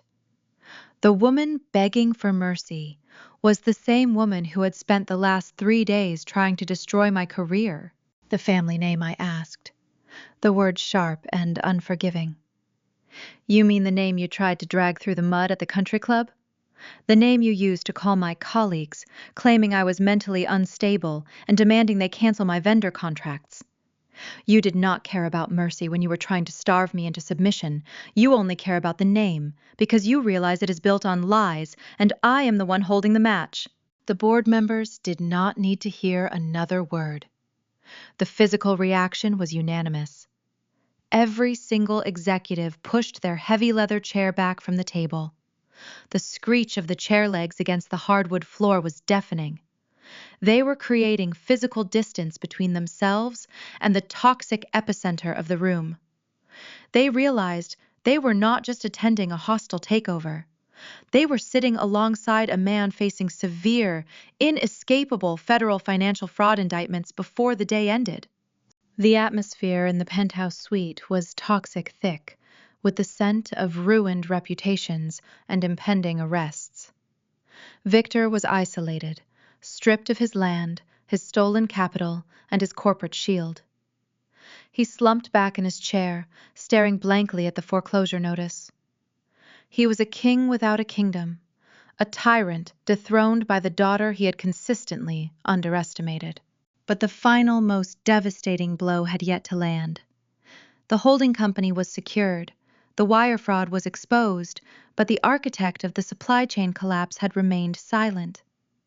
Caleb stood behind my chair, a quiet anchor in the storm. The board believed the logistics creditor was a faceless corporation, a massive entity executing a standard default protocol. They had absolutely no idea that the man enforcing the blockade, the man holding the keys to the entire Stevens automotive inventory, was currently standing in the room, wearing grease-stained work boots. The arrogant patriarch thought his humiliation was complete. He was entirely mistaken. The boardroom remained suspended in a suffocating vacuum. My father stared at the foreclosure notice resting near his fingertips, the embossed seal of his primary logistics creditor glaring under the overhead lights. The executives had physically distanced themselves, creating an island of isolation around the head of the table. Victor's breathing turned ragged, the sound harsh in the quiet room. He thought the ambush was over. He believed my exposure of the wire fraud was the final blow. He was mistaken. The true architect of the supply chain collapse had not yet uttered a single word. Caleb moved. He had spent the entire meeting standing silently behind my chair, a steady anchor in the storm. Now he stepped forward, the heavy tread of his scuffed leather work boots echoing against the hardwood floor. He carried his battered steel lockbox, placing it deliberately on the polished mahogany right next to my blue folder. The metallic thud drew every eye in the room. He keyed the combination, the latch springing open with a sharp click. Victor watched him, a mix of sheer exhaustion and lingering elitist disdain warping his features. Even facing federal ruin, my father could not suppress his innate class prejudice. "What is this?" Victor spat, his voice trembling but attempting to summon his old authority. "Why is my daughter's mechanic putting his toolbox on my conference table? We are dealing with high-level corporate insolvency here. Security needs to escort this boat repairman out of the building. We do not have time for a blue-collar sideshow." Caleb did not raise his voice. He reached into the steel container and withdrew a thick stack of commercial maritime contracts. These were not photocopies. They were the original, countersigned agreements governing the import routes for every vehicle in the Stevens Automotive Group inventory. He tossed them onto the table, They slid across the smooth surface, coming to a halt directly over the faked liquidity reports. "I am not here to fix your engine," Victor Caleb said. His tone possessed a deep, resonant gravity that commanded instant respect. He did not sound like a man who worked for an hourly wage. He sounded like a predator who had finally cornered his prey. "I am here to collect my freight." Caleb reached into his pocket and retrieved his wallet. He pulled out the scuffed black metal credit card, the same card he had used to pay the bill at the Detroit Prime Steakhouse, the same card my father had mocked as a high-interest plastic joke. Caleb laid it flat on the mahogany. The overhead lights caught the distinctive etched insignia. Nathaniel Reed, the elite estate banker who had maintained a stony, unreadable expression throughout the proceedings, leaned forward. His eyes widened slightly behind his wire-rimmed glasses. He reached out, tapping a manicured finger near the card without touching it. "That is an invite-only corporate centurion," Nathaniel stated, his gravelly voice slicing through the confusion of the board members. "Issued exclusively to top-tier chief executives holding 9-figure portfolios. I have only seen 3 of these issued in this entire city." The banker shifted his gaze from the card to Caleb, a look of profound realization washing over his face. He recognized the name etched into the metal. "You are Caleb Vanguard, the sole inheritor of the Great Lakes Maritime Conglomerate." The name dropped into the room with the force of a falling anvil. The Great Lakes Maritime Conglomerate was the undisputed titan of northern shipping routes, the exact entity listed on the foreclosure notice Victor had been staring at for the past 5 minutes. My father's head snapped up. The color that had drained from his face earlier was replaced by an ashen, sickly gray. His eyes darted frantically around the room, bouncing from the board of directors to Nathaniel, and finally resting on the man wearing denim and grease-stained boots. The irony was a tangible entity in the room, suffocating the disgraced patriarch. Victor had spent years sneering at Caleb's calloused hands, treating him like an unwanted stray dog who had wandered into a country club. He had demanded I divorce the mechanic or face financial exile. He had faked a crisis to secure a fraudulent loan, all while defaulting on debts owed to the very man he despised. The unpolished tradesman he mocked was the chief executive holding the keys to his entire supply chain. My husband had grown up watching his own father build a shipping empire from a single rusted barge, learning early that true power does not require a tailored suit.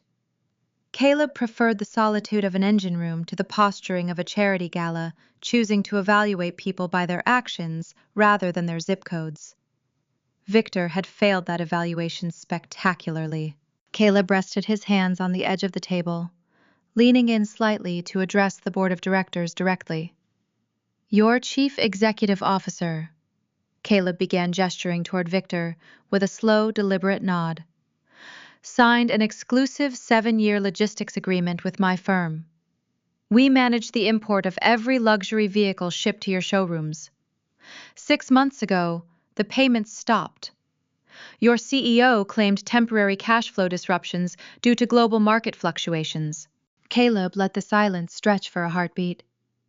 "My firm operates on trust and verifiable collateral. We granted a grace period based on the fraudulent liquidity reports your legal team submitted.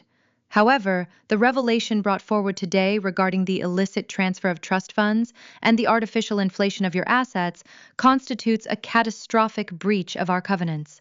As of this morning, Caleb continued his gaze, returning to Victor, pinning him to his leather chair. "My captains dropped anchor in international waters. Your inventory is seized. Due to the felony wire fraud exposed in this room, I am officially calling in the entirety of your debt. The grace period is revoked. I want the outstanding $80 million, and I want it today. If the funds are not cleared by close of business, we will begin liquidating your incoming inventory at auction to recoup our losses." Victor grabbed the edge of the table, his knuckles turning stark white. He looked frantically at the executives who had served under him for a decade. He searched their faces for a lifeline, a hint of loyalty, a shred of sympathy. He found nothing but averted eyes and grim, self-preserving stares.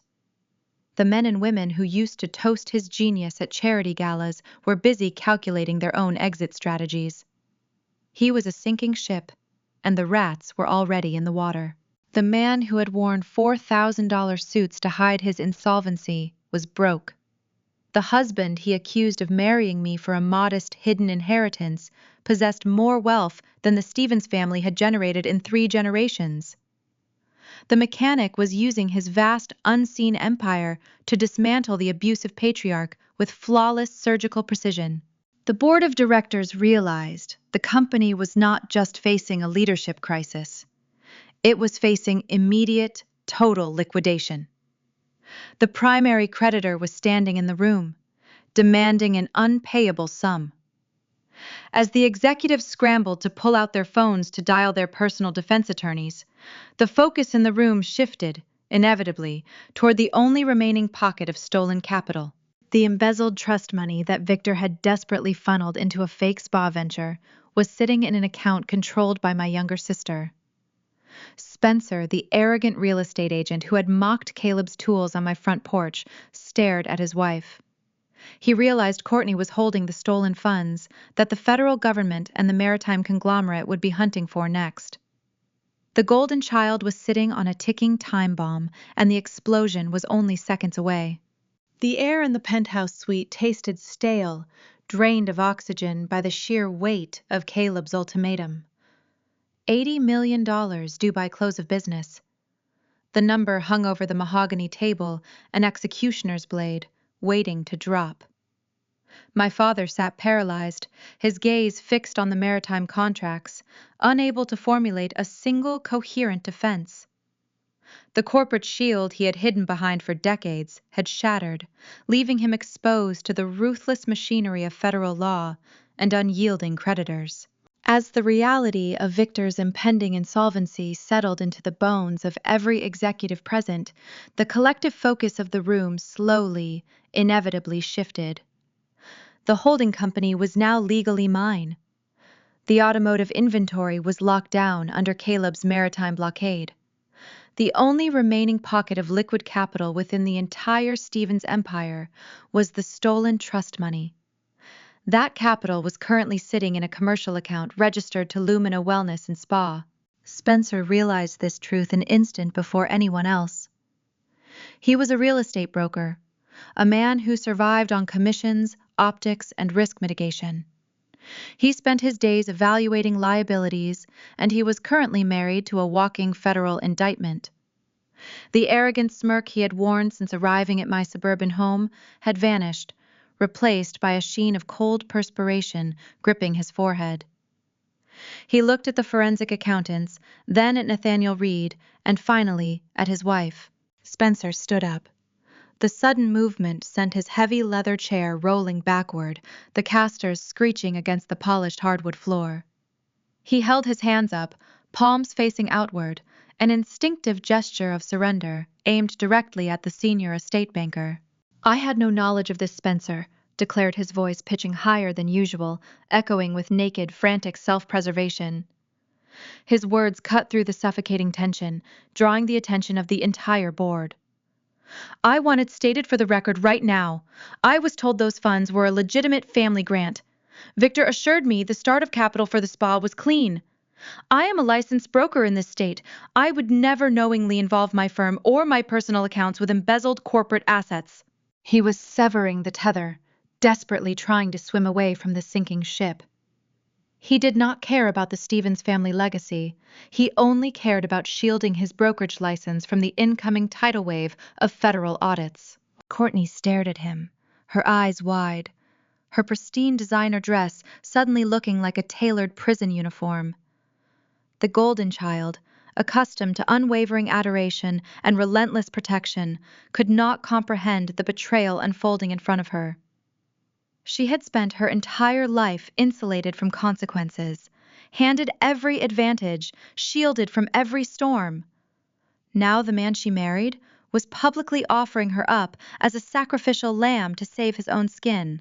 "Spencer, what are you saying?" Courtney whispered, her voice trembling. She reached out her manicured fingers, stretching across the space between them, grasping for the sleeve of his tailored navy suit jacket. Please tell them we did not know. Spencer looked down at her hand.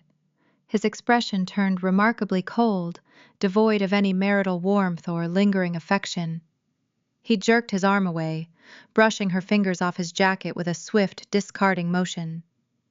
Do not touch me, he hissed, leaning away from her. You and your father dragged me into a felony. You are on your own. The physical rejection was a sharp, striking mirror to the isolation Courtney had attempted to force upon me just days earlier. When she arrived at my house demanding my signature on a commercial loan, she had expected me to absorb all the risk so she could reap the rewards. She had weaponized the extended family, unleashing a smear campaign to leave me stranded. Now she was the one sitting stranded in a room full of predators, abandoned by her own husband. I did not feel sorry for her. Pity is a luxury reserved for the innocent, and my sister had actively participated in my planned destruction. I leaned forward, resting my forearms on the edge of the conference table. The blue folder sat securely beneath my fingertips. I directed my gaze straight into Courtney's panicked eyes, stripping away the decades of coddled entitlement that had defined our dynamic. There is no spa, Courtney, I said, keeping my tone perfectly measured, devoid of any shouting or theatrical anger. The truth requires no volume. Your luxury wellness center was never a real business. It was a laundering front, built on stolen money. Victor used your vanity project to hide capital from his creditors, and you eagerly accepted the cash without ever questioning the source. Courtney opened her mouth to protest, tears spilling over her eyelashes, ruining her meticulous makeup. I did not let her speak. The commercial accounts tied to Lumina Wellness are being frozen today. I continued, slicing through her incoming excuses. Nathaniel Reed and his forensic team have already initiated the protocols. Pending a comprehensive federal audit, every dollar sitting in that LLC will be seized to satisfy the outstanding debts of the Gideon Stevens Trust. You are walking out of this building with nothing but the clothes on your back. The myth of the Golden Child shattered into dust upon the mahogany table. The brilliant, untouchable younger sister was exposed as a naive, complicit pawn in a sprawling financial fraud. She possessed no real business acumen, no independent wealth, and no safety net. The illusion of her superiority evaporated, leaving behind a terrified woman facing the harsh, unforgiving glare of reality.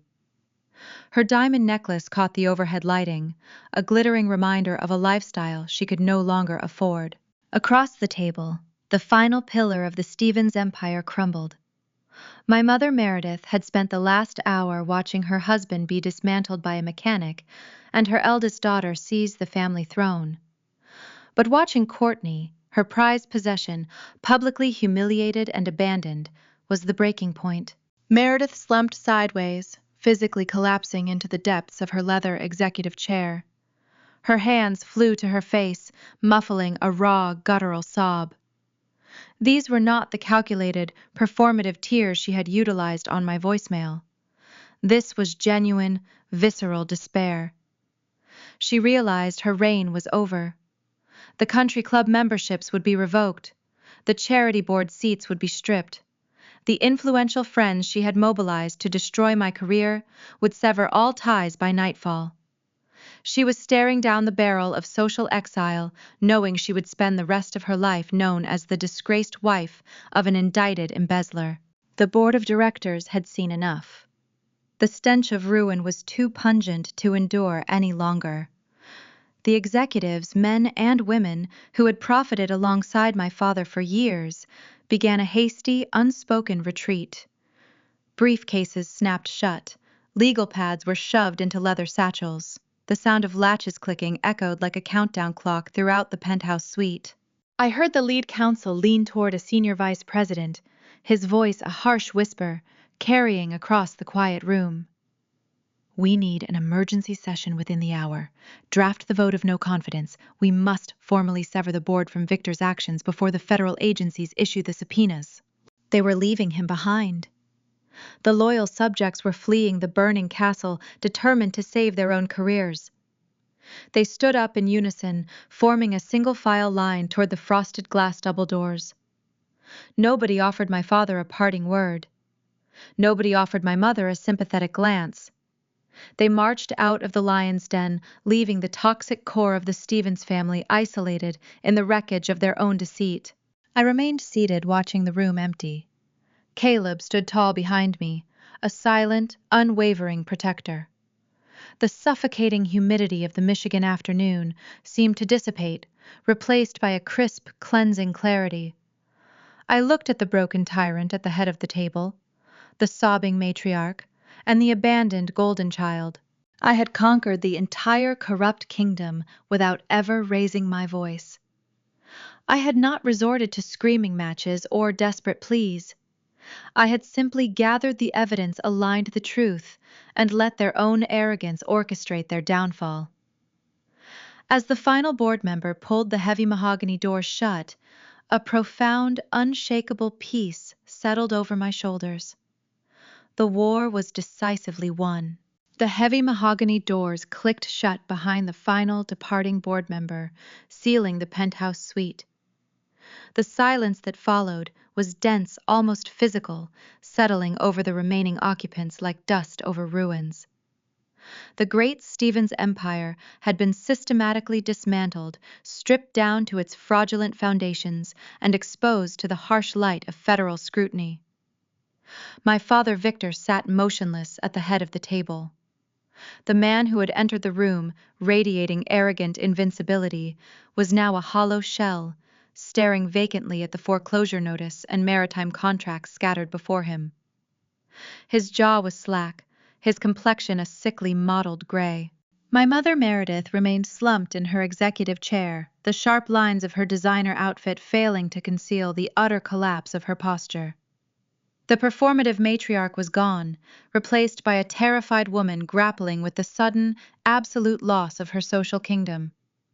Courtney was weeping silently, her mascara smudged, abandoned by her husband, and stripped of her stolen inheritance. The golden child, accustomed to a life of frictionless privilege, was finally encountering a problem her parents could not buy her way out of. I stood at my place, resting my hands on the blue folder. The emotional turbulence that had threatened to derail me earlier that week had vanished entirely. I felt a profound, crystalline clarity. The war was decisively won, but the battlefield required one final necessary clearing. The restructuring meeting had officially adjourned, yet I had one last piece of business to conduct, bringing the narrative full circle to the weapon they had used to control me my entire life. I reached into the inner pocket of my charcoal suit jacket and withdrew a thick, cream-colored envelope sealed with a crisp wax stamp. It felt substantial, holding the weight of undeniable legal authority. "Victor," I said, addressing him by his first name, dropping the title he had spent decades proving he did not deserve. My voice was calm, devoid of any vindictive edge. The truth required no embellishment. "I have one final document for you." I slid the envelope across the vast expanse of the polished mahogany table. It glided smoothly, coming to a halt directly in front of his folded, trembling hands. He looked down at it, recognizing the embossed seal of Nathaniel Reed's wealth management firm. He did not move to pick it up. He stared at the cream paper as if it were a venomous snake preparing to strike. The instinct for self-preservation, the reflex that had driven him to commit felony wire fraud, was paralyzing him. He knew whatever was inside that envelope represented the definitive end. "Open it," Victor Nathaniel commanded, his gravelly voice echoing in the quiet room. The banker stood rigid behind me, an immovable pillar of financial justice. "You cannot ignore legal service simply by refusing to touch the paper." Victor remained frozen. It was Meredith who finally broke the stalemate. She leaned forward, her hands shaking violently, her diamond rings clinking against the wood. She snatched the envelope, tearing through the wax seal with jagged, erratic motions. She pulled out the single sheet of thick watermarked paper. Her eyes darted across the typewritten text, scanning the legal jargon. I watched her lips move silently, forming the words as comprehension dawned. The color completely drained from her face, leaving her looking startlingly pale and fragile. She dropped the paper as if it burned her fingers. It fluttered down, landing face up next to the foreclosure notice. "It is an eviction notice," Meredith whispered, her voice barely audible, thick with disbelief and rising panic. "A 30-day notice to vacate." She turned to me, her eyes wide, searching for a trace of the compliant daughter she used to manipulate. "Kimberly, what is this? You cannot evict us. It is our house. It is the family estate." I looked at her, feeling no pity, only a cold, detached validation. "That is the final lie, Meredith," I stated, stepping away from my chair, moving to stand directly beside Caleb. "The sprawling estate in Bloomfield Hills, the mansion you use to host your charity galas and country club dinners, never belonged to Victor." I gestured toward the original trust document still resting in the center of the table. When Gideon established the conditional trust, he did not just protect the commercial real estate. He protected the primary family residence. The deed to that house was bundled into the holding company. Victor successfully hid that fact from you and from the public while projecting an image of absolute wealth. He faked his ownership of the estate just as he faked the liquidity of this company. A pebble moment captured the final shattering of Victor's ego. He slumped forward, resting his forehead against the cool mahogany. A low, wretched sound escaped his throat, a noise of pure, unadulterated defeat. He was not a king. He was not a self-made titan. He was technically a tenant, living in a house owned by the daughter he had treated like a disposable asset. The arrogant posture was completely broken. "The property belongs to me," I continued, ensuring the finality of the statement resonated in the empty room.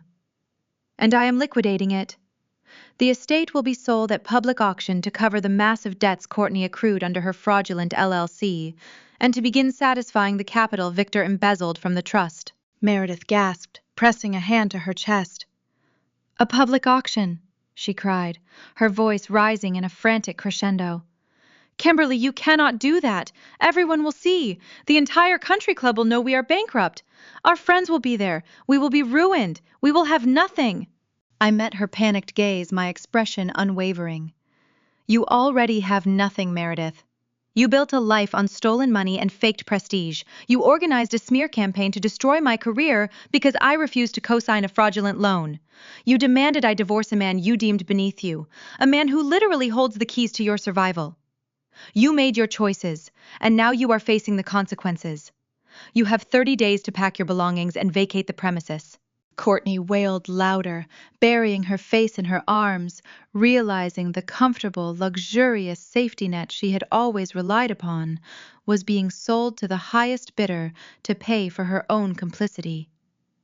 The golden child was finally experiencing the harsh, unforgiving reality of accountability.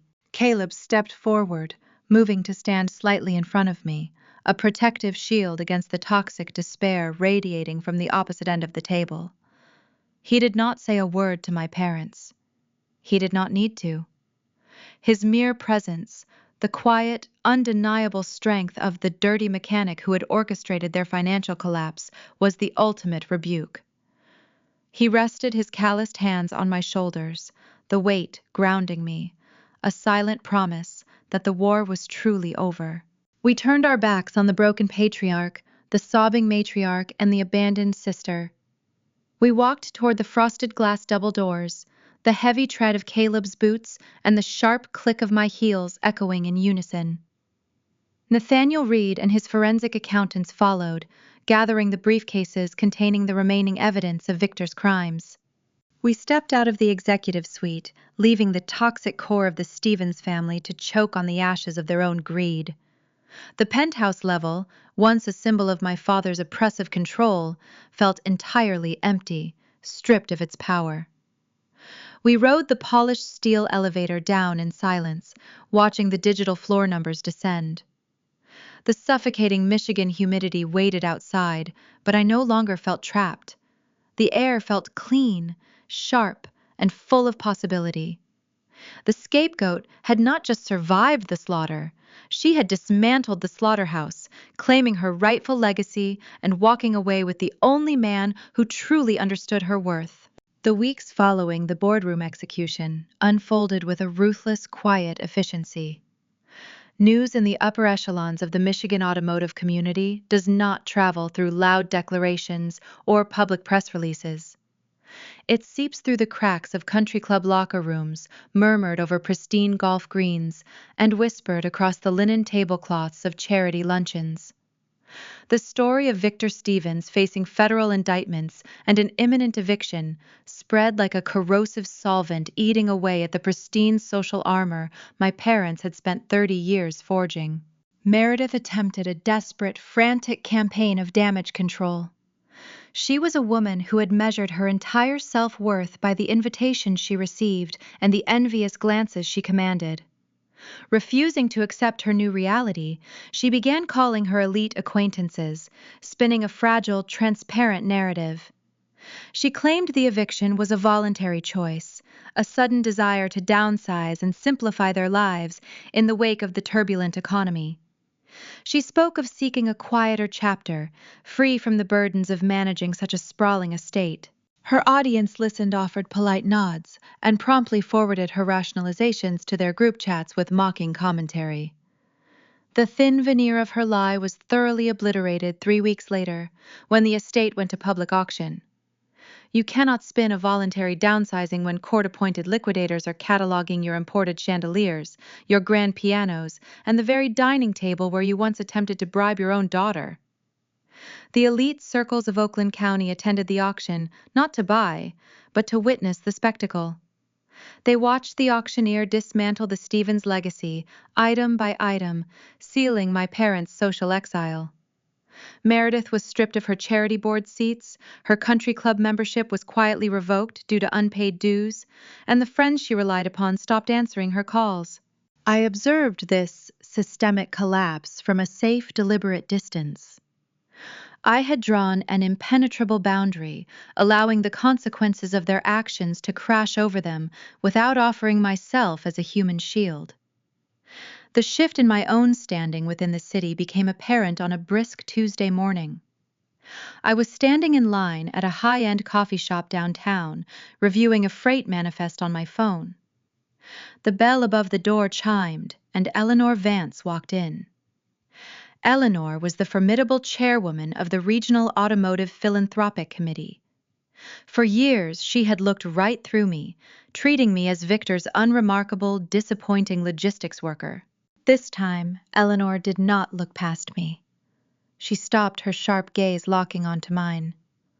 She did not approach with the condescending pity usually reserved for the children of disgraced executives.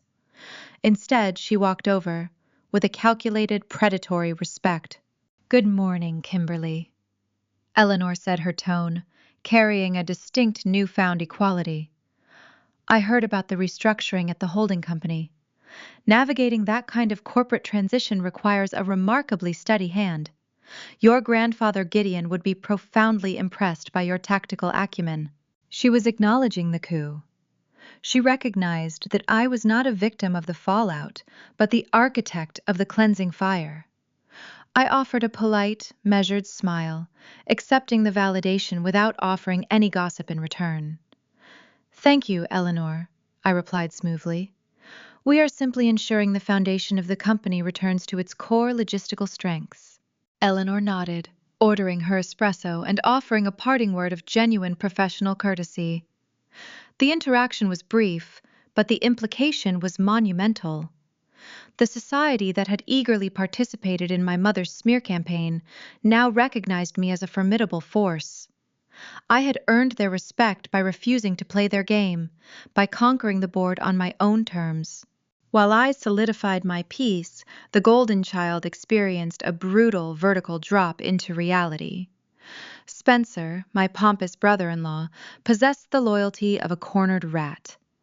The moment the boardroom doors closed and the federal auditors began freezing the accounts tied to Courtney's fake luxury spa, he initiated a swift, ruthless divorce. He filed the paperwork within 48 hours, citing irreconcilable differences and actively cooperating with the investigators to shield his own real estate brokerage license from the fallout. He abandoned her the moment her utility expired. Courtney found herself entirely isolated. The stolen trust funds were seized. The luxury SUV was repossessed. The designer wardrobe she had flaunted was sold to cover her mounting legal retainer fees. My parents, drowning in their own financial ruin, could offer her nothing. For the first time in her life, the pampered favorite daughter had to secure a paycheck to survive. Without a college degree or any marketable corporate skills, her options were painfully limited.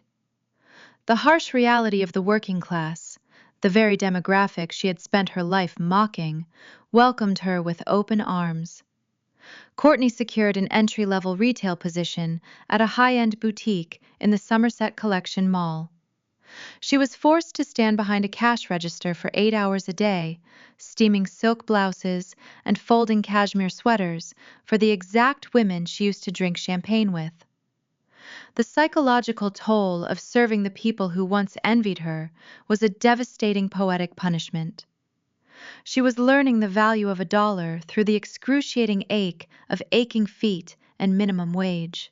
Yet the ultimate stroke of poetic justice was reserved for my father. The federal investigation into his wire fraud and embezzlement was airtight, bolstered by the meticulous documentation compiled by Nathaniel Reed. Facing the terrifying prospect of a lengthy sentence in a federal penitentiary, Victor's defense attorneys negotiated a grueling plea deal. He avoided prison time by agreeing to forfeit every remaining hidden asset, accepting a lifetime ban from holding any executive corporate officer position, and committing to a crushing schedule of financial restitution to the creditors he defrauded. To pay that restitution, Victor needed an income. But a disgraced 60-year-old former CEO with a felony conviction is radioactive in the corporate world. Nobody in the Michigan automotive sector would hire him. His resume was worthless. Enter Caleb. My husband did not gloat. He did not issue cruel ultimatums. He simply offered a solution to the federal prosecutor overseeing the restitution payments. The Great Lakes Maritime Conglomerate had an opening for a loading dock manager at one of their most grueling, wind-whipped ports on the Detroit River. It was a punishing, demanding job that required early mornings, physical stamina, and strict logistical oversight. Victor had no choice. He accepted the position. The man who had worn bespoke Italian suits and sneered at calloused hands was now required to wear a high-visibility safety vest, steel-toed boots, and a hard hat. He spent his days holding a clipboard in the freezing rain, logging incoming freight containers, tracking maritime inventory, and reporting directly to a regional supervisor employed by the dirty mechanic he had tried to banish from the family. Every time a ship blasted its horn, it served as a blaring reminder of the empire he had lost and the son-in-law who now owned his livelihood. I monitored this sprawling collapse from a secure, detached distance. Sitting on the back porch of my suburban home, wrapped in a thick wool blanket, I watched the autumn leaves fall into the dark waters of the nearby lake. I held a steaming mug of tea, the ceramic warming my fingers. I did not feel a single ounce of guilt for the ruin they brought upon themselves. The toxic conditioning that had demanded my compliance for over 3 decades was thoroughly eradicated. I understood now that enforcing strict, unforgiving boundaries was the only way to protect my sanity and secure my future. I had handed them the rope, and they had eagerly tied their own knots. The quiet logistics coordinator had outmaneuvered the kings and queens of high society. However, escaping the blast radius of their downfall was only part of the journey. Building a new existence from the ashes and deciding what to do with the lingering ghosts that still attempted to reach out from the shadows would require a different kind of resilience entirely. The oppressive weight of my parents' expectations had evaporated, leaving behind a profound, unfamiliar lightness.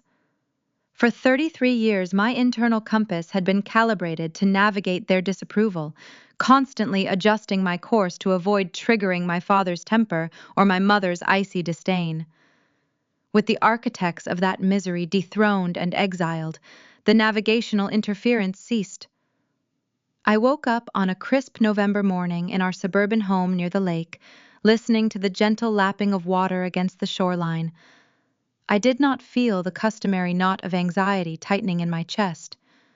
The air inside our modest house felt clean, unburdened by the suffocating pretense that defined the Stevens family legacy.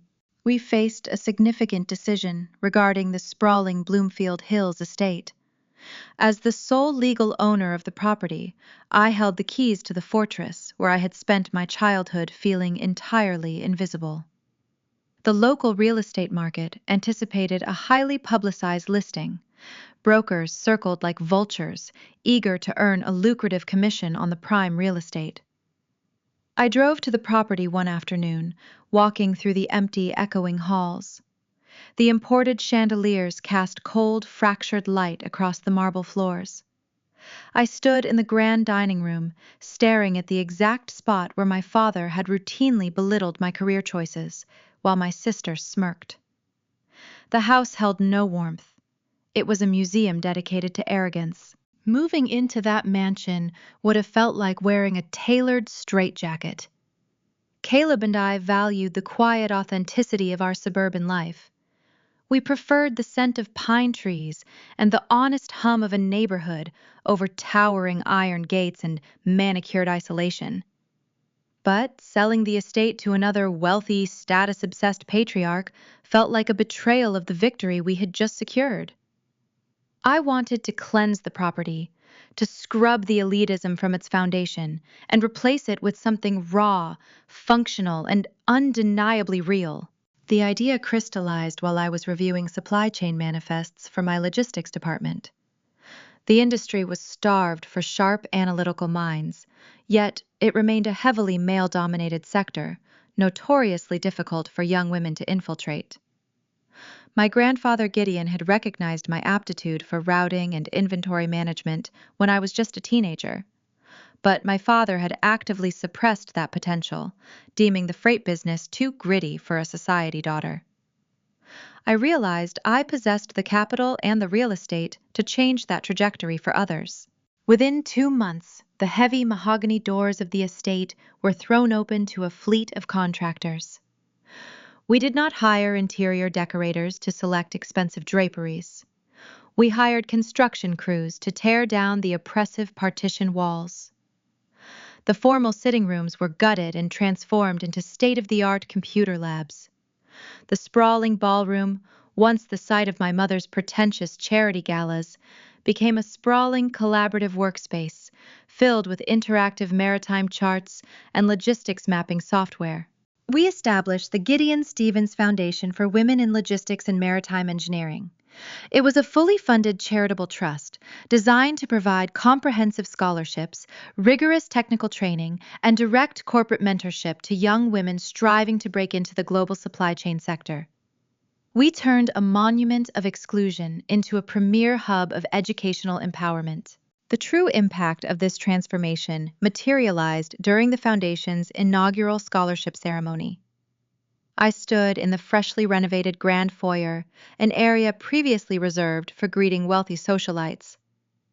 The space was now flooded with bright, eager students, their faces reflecting fierce determination and raw ambition. A young woman named Maya approached me, clutching a thick folder of maritime engineering schematics. She wore a simple, unbranded suit, her hands bearing the faint calluses of someone who had spent hours working on physical machinery. She looked at me, her eyes shining with unshed tears, and explained that her own family had ridiculed her desire to work on commercial freighters. They had told her to choose a softer, more acceptable path. She said this foundation was the first place that had ever looked at her ambition and called it an asset rather than a liability. That interaction served as a powerful pebble moment, sending ripples of profound validation through my core. I was looking at a reflection of my own past struggles, standing in the exact foyer where my mother had once scolded me for getting grease on my hands. I had not just conquered my demons, I had actively dismantled the arena where those demons thrived, replacing decades of manufactured arrogance with genuine, life-changing opportunity. The ghosts of the Stevens Empire were permanently evicted, replaced by the vibrant energy of women building their own futures. Caleb attended the inauguration, standing near the back of the foyer, watching the ceremony with a deep, quiet pride. Despite the staggering wealth revealed during the boardroom confrontation, he had not altered his daily routine. He was the chief executive of a maritime titan, yet he still preferred the tangible reality of physical labor. Most mornings, he woke before dawn, driving to the local marina to rebuild intricate diesel engines with his own hands. He stayed grounded, refusing to let the corporate balance sheets dictate his identity. Watching him wipe motor oil from his knuckles before reviewing a multi-million-dollar freight contract reminded me exactly why I had chosen him. Our marriage deepened in the aftermath of the family collapse. It was a partnership forged in the trenches of survival, built on a bedrock of unwavering mutual respect. We did not need to perform our affection for an audience. We did not require tailored suits or luxury sedans to validate our worth. We possessed the quiet, unbreakable confidence of two people who had stared down a hurricane and emerged entirely unscathed. Yet the remnants of the storm still occasionally attempted to breach our sanctuary. The toxic dynamic I had escaped refused to accept its own demise silently. A new, lingering tension surfaced through the glowing screen of my cell phone. Meredith could not tolerate the social exile she had brought upon herself. Trapped in a modest apartment with an indicted husband and a disgraced golden child, the silence of her new reality was deafening. She began leaving desperate, frantic voicemails on my private number. The calls usually arrived late at night, her voice slurred by cheap wine and heavy regret. I sat on our back porch one evening, the cool wind sweeping off the lake, and watched the voicemail notification appear on my screen. I did not block the number immediately. I let the phone vibrate, observing the mechanics of the incoming call with analytical detachment. A year ago, a late-night call from my mother would have triggered a cascade of panic and conditioned guilt. I would have answered instantly, terrified of whatever crisis required my immediate mitigation. Now the buzzing device held no power. It was merely a piece of plastic, transmitting the hollow echoes of a defeated tyrant. I tapped the screen, playing the audio out of morbid curiosity. Kimberly Meredith wept, her words stumbling over one another in a pathetic display of manufactured vulnerability. "Please, you have to call me back. The foundation opening looked beautiful on the news. We are so proud of you. Your father is struggling at the docks, and Courtney cannot pay her rent. We are your family. You cannot just abandon us like this. We forgive you for the boardroom. Just come see us. We can fix this." The sheer audacity of the message was breathtaking. She was attempting to offer me forgiveness for surviving their coordinated assault. She was still trying to manipulate the narrative, acting as if my independence was a temporary rebellion that required her benevolent pardon. She wanted access to my wealth, seeking a lifeline to pull her out of the misery she had eagerly constructed. I did not feel anger. I did not feel a sudden urge to scream into the receiver or defend my choices. The emotional cord that tied my self-worth to her approval had been severed with surgical precision. I tapped the screen again, pressing the delete button. The audio file vanished, erased from the server, gone forever. The conditioning that once forced me to shrink to apologize to absorb their toxicity was definitively broken. I set the phone down on the wooden table, turning my attention back to the dark, expansive waters of the Great Lakes. Caleb walked out onto the porch, carrying 2 steaming mugs of tea. He handed one to me, taking a seat in the Adirondack chair beside mine. He did not ask who had called. He already knew, and he knew it no longer mattered. I realized, in that quiet, starlit moment, that family is not determined by an accident of biology. A shared last name does not obligate you to endure systemic abuse. True family is not defined by the people who demand your sacrifice to maintain their comfort. It is defined by the people who stand fiercely beside you when the inevitable storms hit. It is the mechanic who quietly buys the debt of your abusers. It is the mentor who hands you the tools to build your own empire. It is the profound, unshakable peace of knowing you are exactly where you are supposed to be. The war was won, the spoils were distributed, and the villains were serving their sentences in the prisons of their own making. But there was one final reflection required to close the book on the Stevens legacy. A final look at the paradox that had started it all in that dimly lit steakhouse. The ultimate truth of what it means to build a life worth living was waiting just over the horizon, requiring me to address the audience one last time. The air off Lake Huron carries a specific kind of clarity in late November. A sharp, cleansing chill that strips the world down to its essentials. I stood on the back porch of our suburban home, a thick wool sweater wrapped tightly around my shoulders, watching the water turn a deep, bruised indigo as the sun dipped below the horizon. The scent of pine needles and damp earth hung in the air, a stark, beautiful contrast to the sterile, over-air-conditioned atmosphere of the country club I had permanently left behind. I took a slow, deep breath, letting the freezing air fill my lungs, feeling entirely unburdened for the first time in 33 years. This porch was my sanctuary. It was the exact spot where I had deleted my mother's final desperate voicemail, the digital embodiment of a severed leash. I rested my hands on the rough-hewn wooden railing, looking back at the house Caleb and I had built together. The lights were warm and inviting, casting golden rectangles across the frosted lawn. I heard the distant, comforting clatter of pots and pans from the kitchen, signaling that Caleb was starting dinner. He was probably wearing his faded denim, his hands scrubbed clean of engine grease, humming along to some old blues record. The scene was utterly ordinary, profoundly domestic, and absolutely victorious. I want to speak directly to anyone listening who might recognize the shadows in this story. If you are sitting in a quiet room right now, feeling the suffocating weight of familial expectations pressing down on your chest, I need you to hear me. If you have spent your entire life twisting yourself into agonizing shapes to fit into a mold designed by someone else's ego, you are not alone. Society conditioning trains us to believe that blood is an inescapable obligation.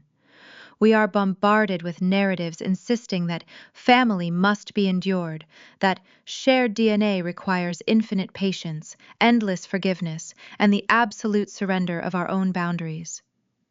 We are taught that being the sensible one, the quiet one, the easy daughter, is a virtue. It is not a virtue, it is a trap. It is a calculated strategy designed by narcissists to ensure they always have a convenient shock absorber for their own toxic behavior. They will tell you that enforcing a boundary is an act of cruelty. They will label you selfish when you refuse to absorb their risks. They will deploy the word family like a weapon, using it to bludgeon your independence and force your compliance. They will coordinate smear campaigns, weaponize extended relatives, and attempt to isolate you until the sheer terror of standing alone forces you to crawl back into their gilded cages. Do not crawl back. The cage is still a cage, no matter how much imported marble they lay on the floor. When my father slid that eviction notice across the mahogany boardroom table, he was not just trying to steal a holding company. He was trying to erase my autonomy.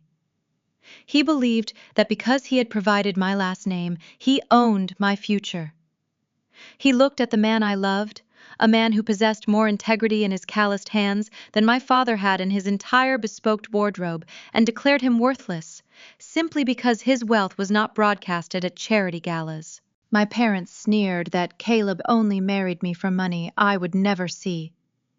They assumed my inheritance was a fiction, a dangling carrot they could use to enforce my obedience.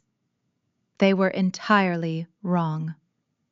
The mechanic did not marry me for the Stevens family fortune. He possessed his own sprawling maritime empire, built on grit, rust, and the brutal mechanics of supply and demand. He married me because he recognized a survivor. We built a formidable alliance together, operating in the shadows, merging our intelligence and our resilience to completely dismantle the tyrants who thought they were untouchable. We reclaimed the legacy they tried to steal, not to hoard the wealth, but to repurpose it, transforming the Bloomfield Hills estate into a foundation for young women pursuing logistics and maritime engineering was the ultimate repudiation of their classist arrogance. We took a monument dedicated to exclusion and turned it into an engine of genuine educational empowerment. We replaced the echo of my mother's pretentious cocktail parties with the vibrant, fierce ambition of students learning how to navigate the complex currents of the global supply chain. True wealth is never measured by the label inside your suit jacket or the zip code of your primary residence. It is not quantified by the number of board seats you hold or the terrified compliance of the people you employ.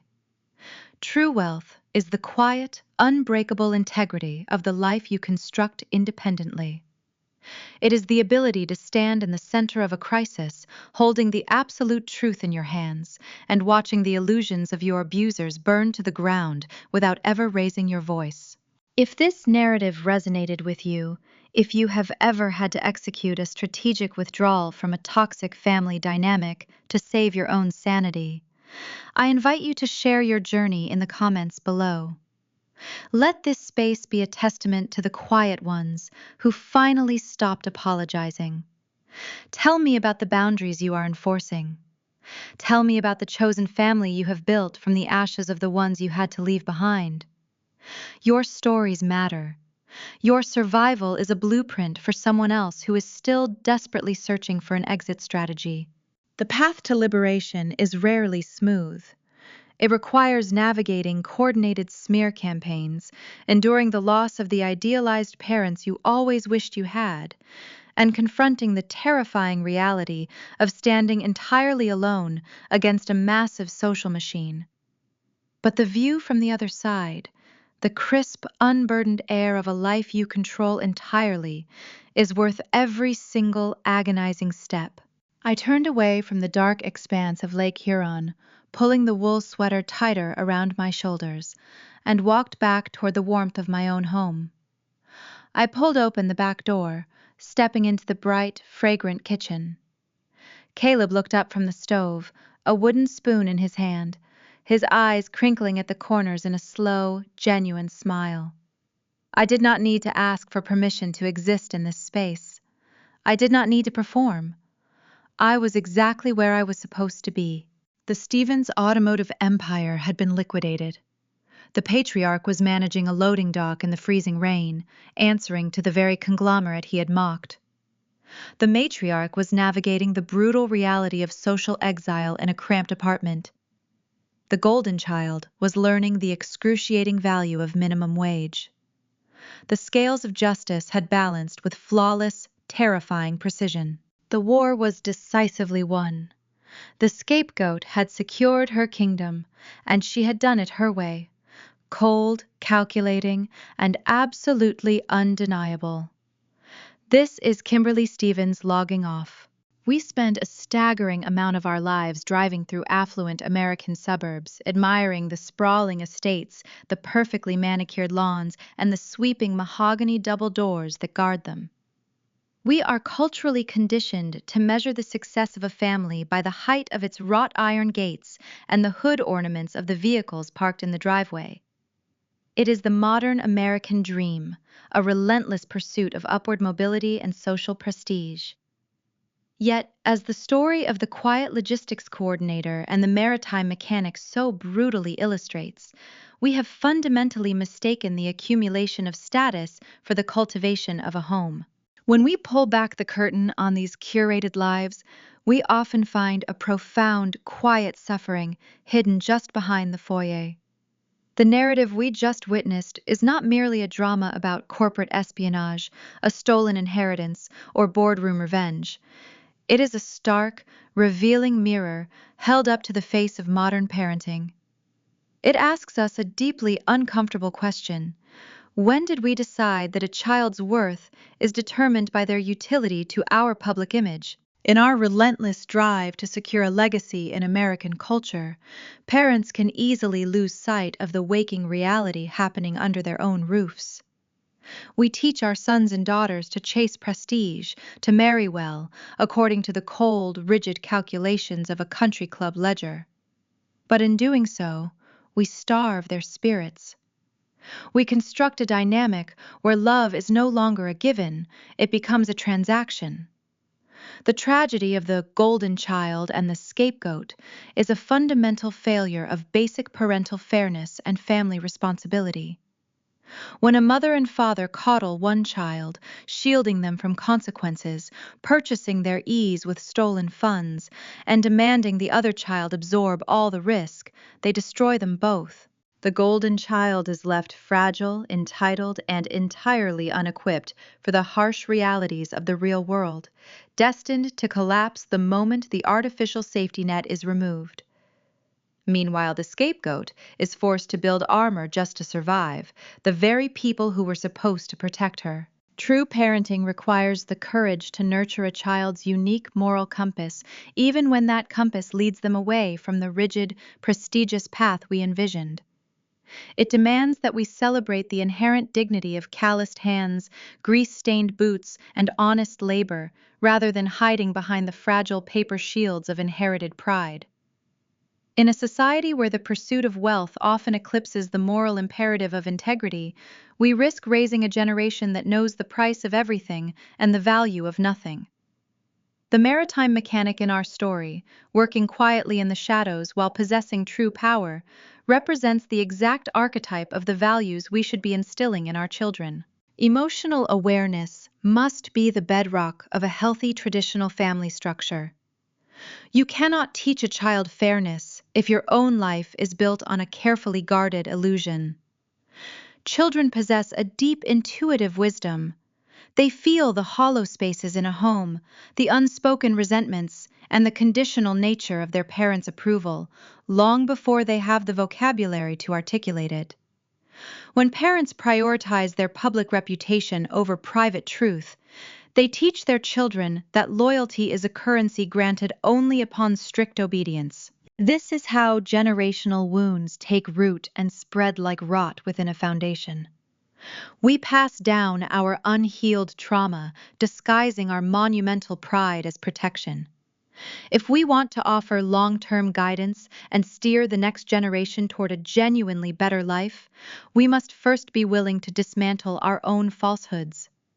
To cultivate resilience in a child, you cannot shield them with wealth or manipulate their choices with bribes. You build their strength by offering a steady, unwavering presence, teaching them they are worthy of profound respect simply because they exist, not because they fit a specific social blueprint. This brings us to a truth that pushes against the very grain of conventional family values. We are constantly fed the narrative that blood is thicker than water, a phrase heavily weaponized to enforce loyalty to toxic parents or cruel siblings. We are told that family is an inescapable obligation, a life sentence of endurance. But the counter-conventional reality, the deep, undeniable truth that this story exposes, is that sometimes the most profoundly loving thing a parent can do is allow a child to face the devastating consequences of their own entitlement. And conversely, the most spiritually necessary act a child can take is to walk away from their parents.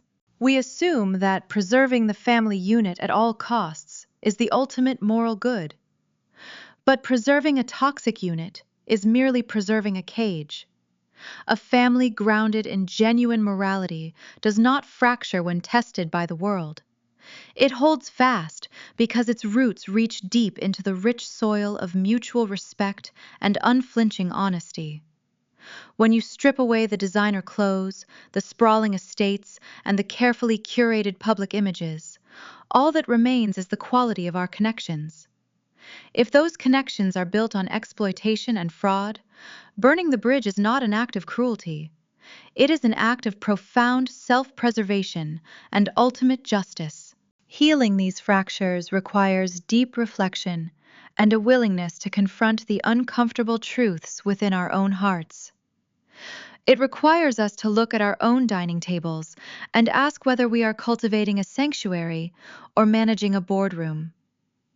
It is a lifelong journey of continuous self-discovery, emotional awakening, and sometimes necessary severance. If you find yourself searching for these deeper meanings, if you are seeking narratives that challenge you to grow, to enforce your own boundaries, and to rewrite your own history, I invite you to subscribe to Jessica Told Stories. Join a community of listeners who are dedicated to breaking old cycles, cultivating true emotional awareness, and sharing the quiet, powerful victories of the human spirit. As the evening settles and the lights in the houses across your neighborhood turn on one by one, take a moment to look closely at your own life.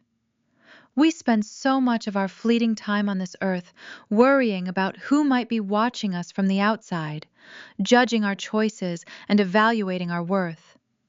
We polish the glass and paint the fences, desperate to prove we belong. But the only judgment that truly endures is the quiet echo we leave behind in the minds of our children and the peace we hold in our own hearts. Decades from now, when the money is spent, the social registries are forgotten, and the grand estates have changed hands, no one will remember the labels on your clothing or the zip code of your property. They will only remember whether you stood beside them when the room grew dark, or if you left them to fight the storm alone. We are all building a legacy in the shadows, laying bricks in the dark, hoping the structure holds. But if you look at the empty chairs at your table right now, the ones left vacant by choice, by necessity, or by pride, you have to ask yourself a final question. Are you mourning the people who are missing, or are you finally breathing the air they used to steal? The door is closed. You are the one who decides if it is a lock or if it is a shield.